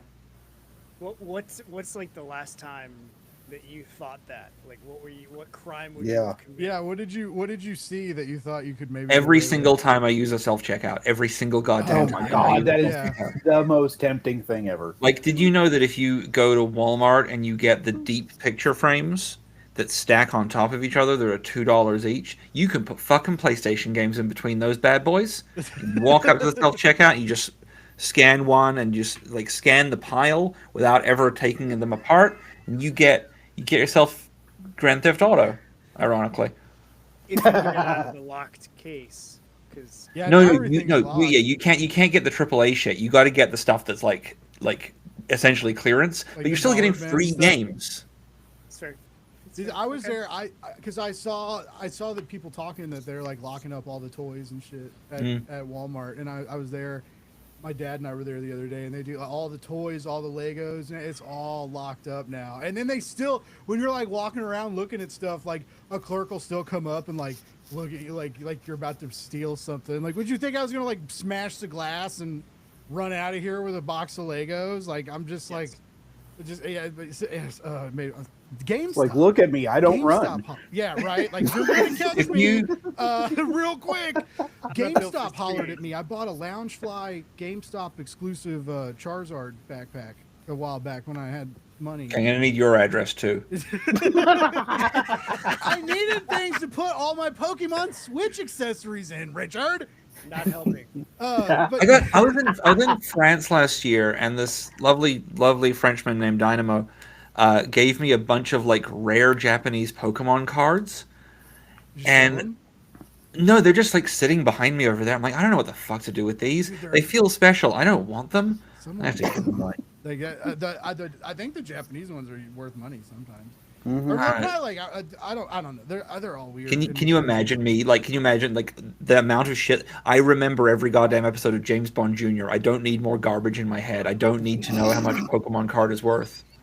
Pokemon's pretty magical. In the last year, I've really gotten into it, and I started watching the anime. And sometimes when I get sad, I listen to the Pokemon songs. It's just like To be pretty dope. fair, It's pretty dope. I'm just No, saying. look, I'm not really shaming you. Like, I will only make these jokes because I'm clearly a massive fucking nerd. I just we're revealed all that I've nerds, watched but all of James Bond Jr. I used to be like, Pokemon is so lame. Yeah. But, Yeah, I'd be like, Digimon, that was hard. yeah. They were digital. Yeah. Kenichi Joji was They look misunderstood. Like dinosaurs.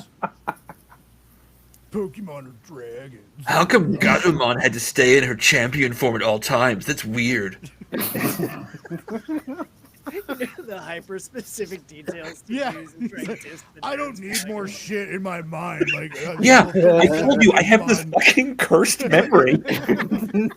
This is why I've never gotten over anything that's ever happened to me. This is why I'm still upset about the goddamn toilet. The goddamn calendar in the toilet from 2018. God, I wish I could.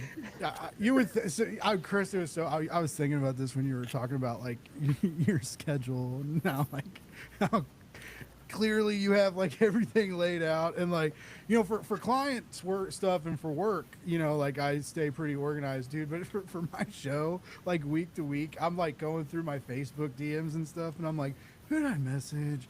Oh, that's right, these people are coming. like. Stresses me I out, can't man. remember. We're doing this week to week, and then like, oh my god, and I'm just like, I forgot like how fun that is. Like, I think like after the first month, because like initially everybody was like, oh, let's like, can I come on, and I was like, holy shit, what is happening? But then like I think maybe next month that'll chill a little bit. But yeah, I need to get. I'm so bad about it. The one time. I never used Calendly. I used a Book Me service one time, because I've had a couple like, oh, I forgot we had a show tonight. Like I've done that several times actually, or like gotten real sick and like that's the last thing you think about until you're like, oh fuck, I have an interview and I forgot to email everybody and I'm fucking vomiting and I'm sorry, But anyway, shit happens. But yeah, I keep telling myself. Like that's one thing I'll do. Like I'll get better at this. I'll be better at this. And it's like, well, fuck. Like, cause I mean, dude, it's like, man, we're supposed to drop a short every day. Shit, on TikTok, you might want to drop 2 shorts a day. On Instagram, you need to delete all your stories and then post a new story. And it's just like, you got to try all this fucking shit to like, try and get the fucking algorithm to like give your ass a little pinch, right? And it's just, like, and I am trying. I don't do everything perfectly, but like the one thing Riverside does is it kind of finds some clips, and after some editing, there are decent clips, and so that's what I like about this is it like I can go in, and instead of like basically rewatching an interview at 1.5 speed looking for clips, I can find it finds some segments for me I can clip from, and so I do like that. But yeah, it's hard, and it's like, I mean, just like dude, my dad fucking up his email address, like, right, that ended up being this like whole deal, and then I realized like, fuck, I haven't posted any content in 3 days because I've been fucking emailing banks and being like, oh, like, can I talk to a real person? Operator, like, please. Human being. Yeah. I I was like, rep- oh my hey. god, I'm a 60-year-old. Hey, but you're all doing it wrong. The word you're looking for is representative. Oh, is that what you say? To the Yeah. AI now? Representative. Fuck me. 100%. You both that's- know this shit? Whatever happens I've always after heard- like bringing my show back was worth it just for that. Like, I've always heard if you just start cussing, they will connect you with a human being immediately. I've heard that too, but I've never done it because the Catholic guilt. Because fun I'm to do always it. like, I'll try it for you. Like that's basically what I go to the office to do is cuss it at people, for people, like however I need to. It's coming out. I lost my cool at Sonic yesterday. I felt real bad about it, but I also don't think they heard me. We went to I don't know if anybody's had them yet. The fucking new Sonic Smash Burgers are legit. Like, it is a dumb, delicious fast food burger, and it's like it's like very close to making one at home. I'm not even. It's a good fast food burger, a solid Sonic upgrade.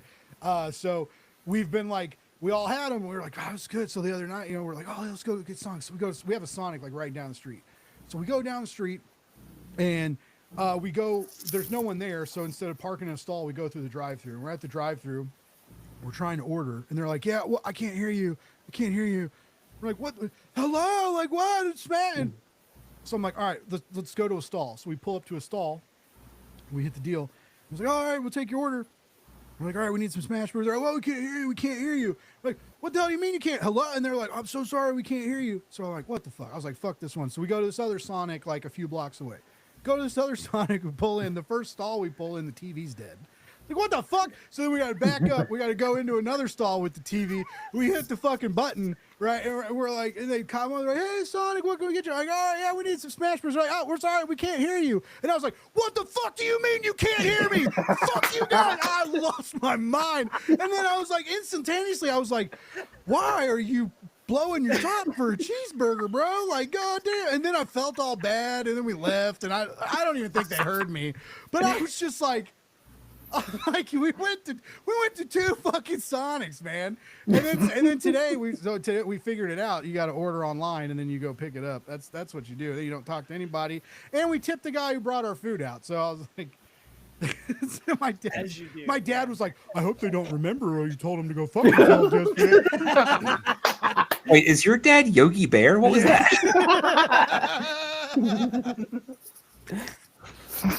Oh shit. Did you tell him that they're going to remember just like he remembers his passwords? Yeah. Yeah. Dude, he keeps scaring me every now and then because it took him a long time to realize that like everything that was tied into his Google password with an Android phone, which is what he lost, and so he had to basically reset everything. And they kept being like, no, you don't. Like, it's all connected. It's all connected to Google. Like, it's your email password. It's everything. And so every now and then my dad will keep being like, so I'm not sure if I know my password to my new email address. And my like steam comes out of my ear, and I'm like, oh my god, I'm like, no, I watched you write it down in your little book. I was like, you know the password. The little password book. Oh my god! And then you open their little password book, and like on every page it'll say Gmail, and then it'll have a different. And you're like, you gotta cross out the old ones. Yeah, yeah. Oh, this system doesn't work. And my dad has handwriting akin to like people that have had a series of major strokes. And my dad's had a tiny stroke several years ago. But it was like a weird stroke, and he got really lucky. And like had some vision side effects, but like not really brain side effects. He's always had terrible doctor handwriting. It's a little bit worse now in his old age. But like I'm like telling him, I'm like watching him write in his book, and I'm telling him his new email address, and I'm telling him his new password, and he's writing it, and I'm like, you can't even fucking read that. I'm like, look me in the eye and tell me you can read that. He's like, I'll rewrite it again later. I'm like, what? I will set this house on fire. I will burn it down. I will. Like 4 days of this shit, guys. And it's just like every day. And then today we figured out we had to transfer some money around to the banks, right? And we figured out that like his Venmo still has his old email, and so we got to update his that was one of the things we forgot to update, and so then I was like, fuck, that's it. Because I don't know if you guys have ever got caught in this circle of fucking hell, right? That is losing a major email password and not being able to recover it, and simultaneously being locked out of your phone, which is what my father did. Okay, but like it's literally like we finally got. He paid $65 to have. We went to T-Mobile. T-Mobile was like, I don't know what you did. We can't fix your phone. We can't. They're like, we can't hack your phone and unlock it for you, sir. And like, you know, when it gets into that state, you can't turn it off. You can't restart it. You can't get it into a safe mode. Well, you can. A regular person can't. So they told us to take it to the shop. So he takes it to the shop, pays $65. The dude reboots it, and like and puts it like factory resets it basically, and then he has like a phone not signed into anything Google. So we get there. So we get it. We go. I'm like, all right, I think maybe I can fix it. So I get to his Google. I'm like, I forgot the password. It's like, yeah, okay, text me. So it sends my dad's phone text. And I put the code in. And I shit you not, as soon as I put the code in, it goes, okay, we sent you an email to Jimmy da-da-da, and we just need you to check that real quick and click the link. And I'm like, oh, I can't get in the email, Google. You can't send me. And I'm asking you how to get the password to the email that you're telling me I have to open. And like, it was this fucking circle of two-factor authentication that like, if I could find the person who invented two-factor authentication, I'd beat him to death in the street right now. I've never thought about murdering someone before. I've never wanted to murder someone before, and I think murdering people is bad. But if I found that person, I'd beat him to an inch of his life. I with don't. my dad's cell phone. With my dad's just, how do you like me now? I usually agree. Female, pal. I usually agree that murder right is now, bad. guys. I'm sorry, but you know. I usually agree that murder is bad, usually, but it's the frustrating thing of, because I travel so much, and I'll end up in I'll be in other countries, and then they'll be like, "Looks like you're in a different place." I'm like, "Yeah, I told you I was going to be. Stop shutting everything of mine down." Like,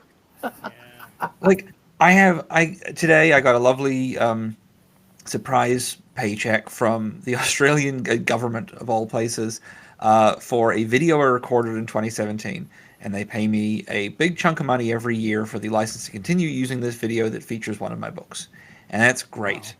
And they can only pay me through PayPal, which is fine. But for some reason, they cannot pay me to my American PayPal. They can only pay me to my old New Zealand PayPal account, which means at this point every year, I have to find, because I cannot get the money out of that PayPal, I have to use it for things that PayPal can pay for. So this time of year every year is when I go on eBay and start buying Olympic gold medals to give to my friends.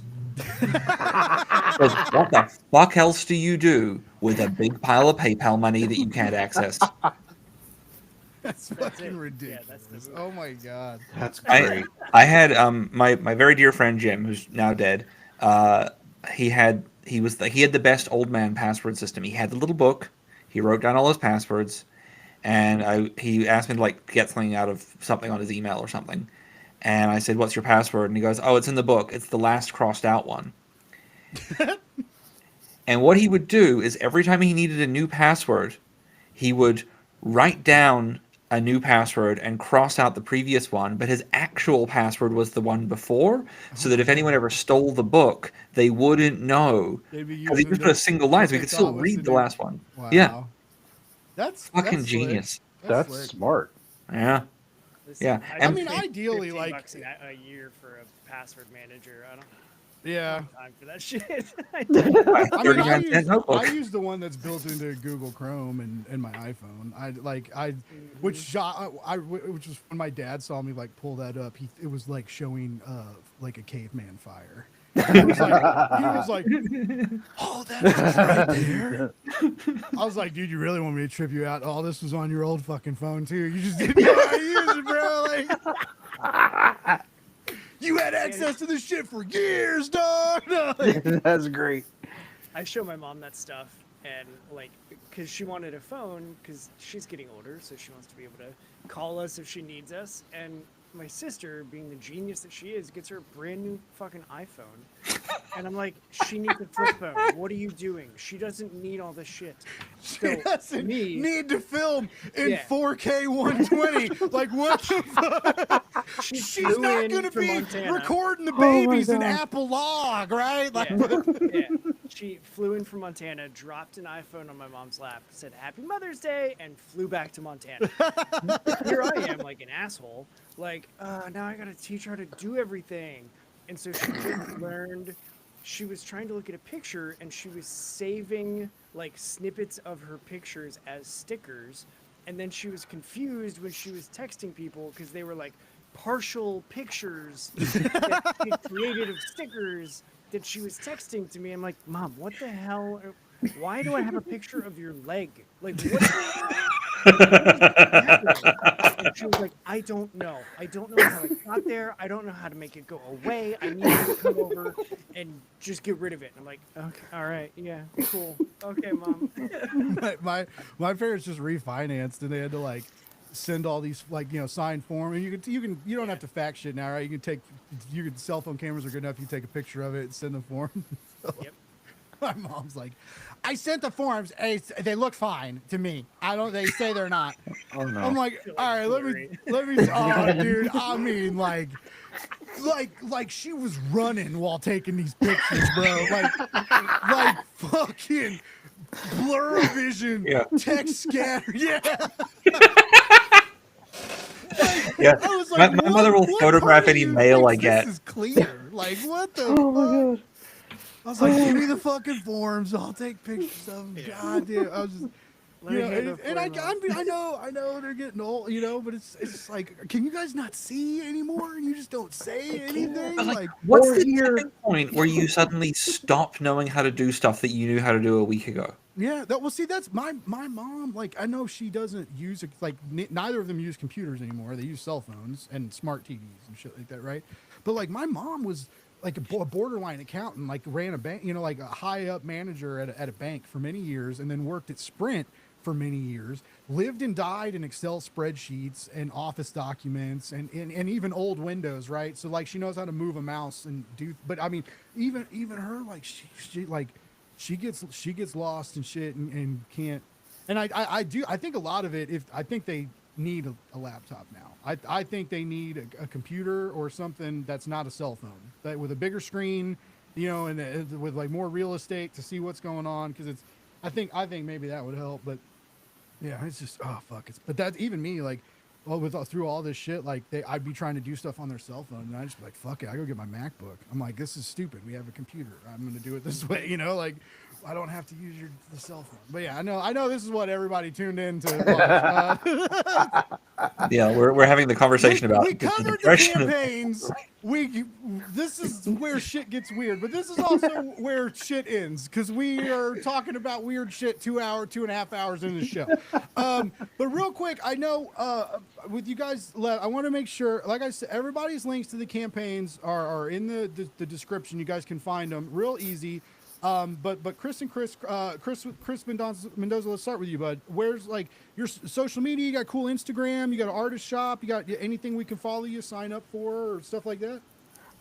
So artist shop is not something I've set up at this point, but Instagram, Bluesky, Threads, all three super easy. Punk Rock Kris, Hell 2Ks.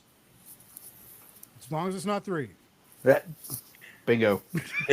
There's 3 in there in total, but they are separated. There is space in between one and the other 2. Dude, forever ago, I had like a bunch of Kickstarter notifications all at one time, and it like at the top bar of my cell phone, it said KK, like the Kickstarter. Oh no! Oh no! And I screenshotted it, and I was like gonna make a post, and it'd be like, "Whoa, calm down, Kickstarter." And then I was like, I don't know. I was like, I didn't post it because I was like, things are kind of intense right now. I don't know if like making jokes about stuff is good or not anymore. So I just that is content for like very specific group chats. Yeah. But it just was great. Like I'm checking note and I look at my phone and it's like KKK, and I was like, no, it's not. I was like, why are you? And then I realized it was Kickstarter, and I was like, oh. But just initially, I was like, what the fuck? That'd be like popping your, like scrolling, like swiping down, and it's like 666, the devil is coming. Like what? That's not an app. No, I don't know what the notifications look like from Truth Social, but like, do you? KKK. Yeah, that's exactly what it looks like. All right, well. What are these little white triangles? Oh, it's my Truth Social account. Punk Rock Kris with a K. Kickstarter, just consolidate your icons, okay? Can we just think about one that? icon, many messages? Yeah, just like I just need 1K, and that's what badges are for. Or just make the icon a KS for Kickstarter. Oh yeah, like, Kiss. Yeah, it'd be easy. Um, Kris, I know you probably have a lot of socials with Longbox and everything. Take your time. Please let everybody know. I love your show. I love what you do. You know, shout all that out. Let us know where to follow you, listen to you, all that good stuff. Okay, so I'm on Threads, I'm on Instagram, and I'm on Bluesky at Longboxpunk. You can find me on YouTube, same handle. I'm really good at branding, so when I started one, I started all the things. All of the audio podcasting platforms. If you prefer audio over video, you can do Longboxpunk there. I have personal socials, but I don't even use them anymore because I have just become my show. And so I just am the Longbox Punk. So that's the easiest way to find me. I have a Substack. I'm not using it currently. People keep trying to tell me to. One person, PJ Curling, keeps telling me to get back on Substack because that's all he uses. I only have get back on it, honestly. I have 250 subs, which is shit. It's jack shit. And like, it is ridiculous. If I post something on Substack, I have about a 48% email open rate, which is solid. But like, not sharing posts on social media, only posting on Substack. Yeah. Dude, my posts get like sometimes 200, 300 views if I'm lucky. And people, those are people that like me. Those are people that are clicking the links. Those are like, I have really decent stats for only having like 250 subs. And it's like, it's very aggravating because I know I took a break and I know I'm coming back and I know things aren't instantaneous, but it's just been, you know, you've been buried for so long because you haven't been involved. Yeah. Now the algorithm has forgotten you. Yeah. And it's very hard to get like, I'm getting views. Like I'm happy with the views I'm getting. I'm not pissing about that. And you know, people are tuning in and watching. People are watching the shorts. I'm getting subscribers from the shorts. It's just very slow, and it's very like on Threads is where I have fun. Like Threads is where my main jam. I post silly shit. I post serious shit. I vent. And like, you know, I just got to like 1,200 followers, and it's like. It's aggravating because it's always like, dude, all these people are viewing your stuff.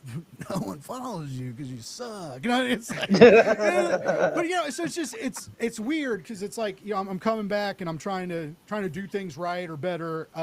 You know, and it's just like, I don't know. It's very. I'm like, you know, I didn't care about social media growth for a long time. And now I'm like kind of trying it again, and I'm like, why does it fucking work? And it's like, so it's aggravating. But yeah, you guys follow both of these guys because I'm excited to see more shenanigans that you guys do together in comics. And you know, not to sound cheesy, but like, fucking proud of you. Your first campaign, you guys killed it. You kept your attitudes good. You know, every day you've reminded people, or maybe not every day, but you've been real good about reminding people about how appreciative of you are, how much you appreciate the backers, you know, and it's a cool story. It's different. It's a punk rock zine, you know, and it's got those vibes. So like, I'm excited to see what you guys both do, you know, in together, separate in the future. And Kris, like I said, you got a cool show. All you guys should go check out Longbox Punk. Give them a follow, give them some listens, check out the YouTube channel, subscribe to the YouTube channel. It helps significantly. Tell her, get your mom to subscribe to it. She doesn't have to fucking watch the show. She can subscribe to it. We'll take those metrics. That's right. Right. And Richard, last but not least, it's always such a fucking pleasure to talk to you, and I'm very, very excited for your new project. And you said you're announcing a new book tomorrow? Yeah, so I got a new book through Blue Fox Comics. It'll be announced tomorrow. It's a new horror story, actually very relevant to what we've just been talking about. It's a horror story about dementia. Shit.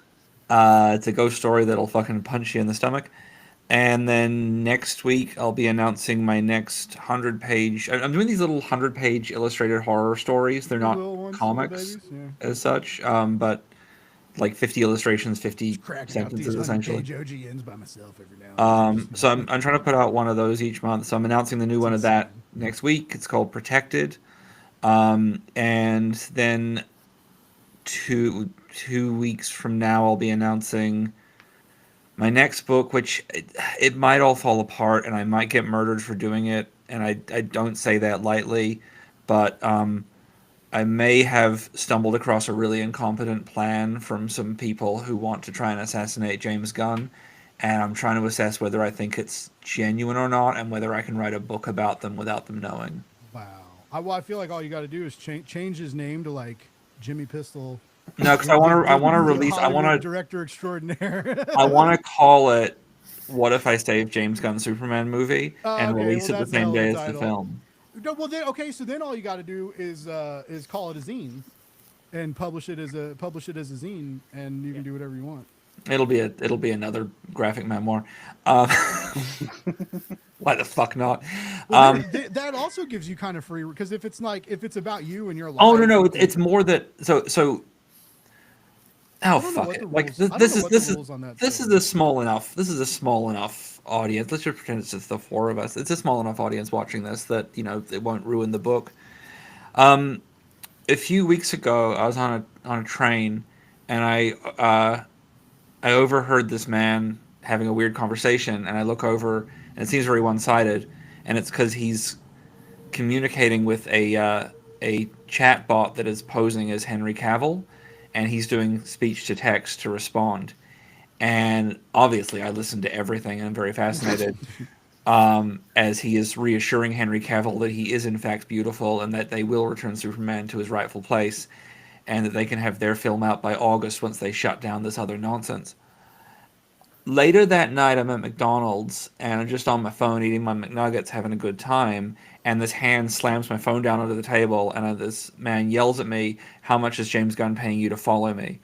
And I look up, and it's the man from the train, and I say, "I have no idea what you're talking about." He says, "I saw you on the train."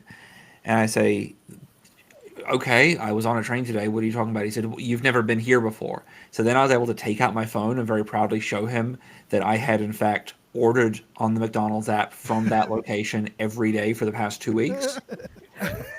At which point he apologized to me and introduced me to his friend Piss Spider-Man, who I don't know the real name of, but he did smell like piss and was dressed like Spider-Man. And then they informed me about their plans. And I want to do a book about that, but they do live like 4 minutes walk from my place, and I see them like a lot, and I don't want to die yet. Always look like Spider-Man? Well, professionally, shall we say. I live in Hollywood.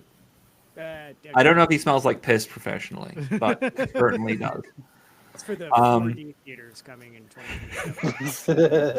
So, working on that, but the thing that I should talk about is the one that's up right now for the next 48 hours is Campfire. It is a horror graphic novel one shot that's spooky as shit and all about the cost of fire, and I can't really reveal much more about it, but it's it's a classic, like, people around a campfire telling spooky stories that they're all my original spooky stories. There's they're campfire stories, but they're new.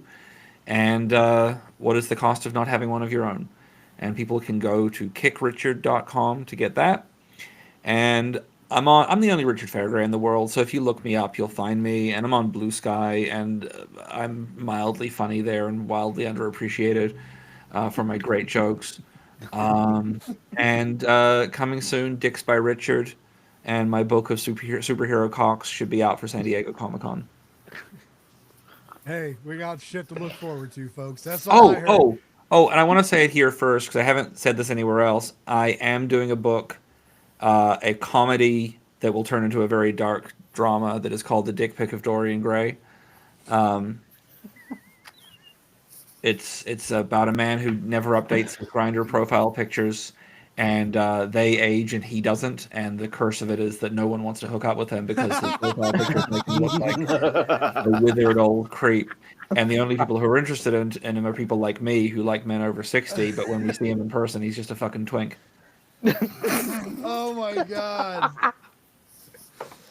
Everybody's getting catfished. That's phenomenal. That's fucking genius, dude. Oh my god. That really is. It is absolutely insane, Richard, how many comics you do and the ideas you come up with, and just... Here, by the way, this is the cover where I didn't realize the cobwebs in the fish mouth looked like jizz. Oh yeah. So Yeah, That arrives today. All my backers will be getting that in the next week or so. That's some dripping goop, my friend. That's not cobwebs. It is cobwebs. Can't dust those away. Gonna have to get a mop for that mouth. You're just gonna need one of those Infinity Creation socks. Yeah, get the socks back. Get this sock, yeah. I mean, those thick Symmetry Production socks are they absorb things like a ShamWow. It is it's impressive. Wow. They didn't pay me to say that, but if ShamWow does want to sponsor Blake's Buzz, I am looking for sponsorship. Would happily sham your wows or wow your shams, whatever we need to do to get the metrics up. All right, everybody, I really had a good time talking tonight. I thank you for hanging out with me on a weeknight. I've kept you all for 2.5 hours. I apologize. Everybody who tuned in, thank you so much. If you're watching this later, thank you so much. Check out these links. Check out these creators. Support them so that they tell more stories and give us more awesome shit to read. It's a beautiful thing. The cycle of creativity. Remember to love more, hate less. Read all the books. Don't burn them. Read them. It's pretty fucking simple. Don't burn them. Read them. I don't know. Is that? Am I a scientist? Am I talking like algebra or some shit? I don't know. Don't burn them. Read them. There's so much. One of them turns to ash and is wasteful. The other one is an enjoyable experience. I feel like it's, I don't know. Richard knows more about fire than I do, but Fires are really enjoyable.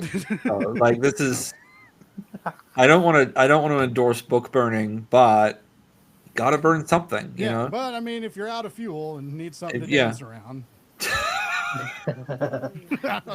could just burn like Newsmax magazines and be done with it. Yeah. Burn $1 bills. No, I'm just. Blake, can I borrow some of your large collection of Newsmax magazines? Yeah, I'll donate them if people sign. If we get 50 subs from this show, You'll send out signed copies.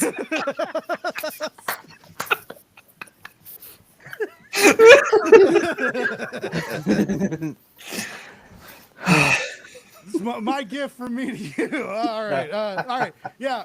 Thank you. I love you. Love more, hate less. Read books. Bye, everybody.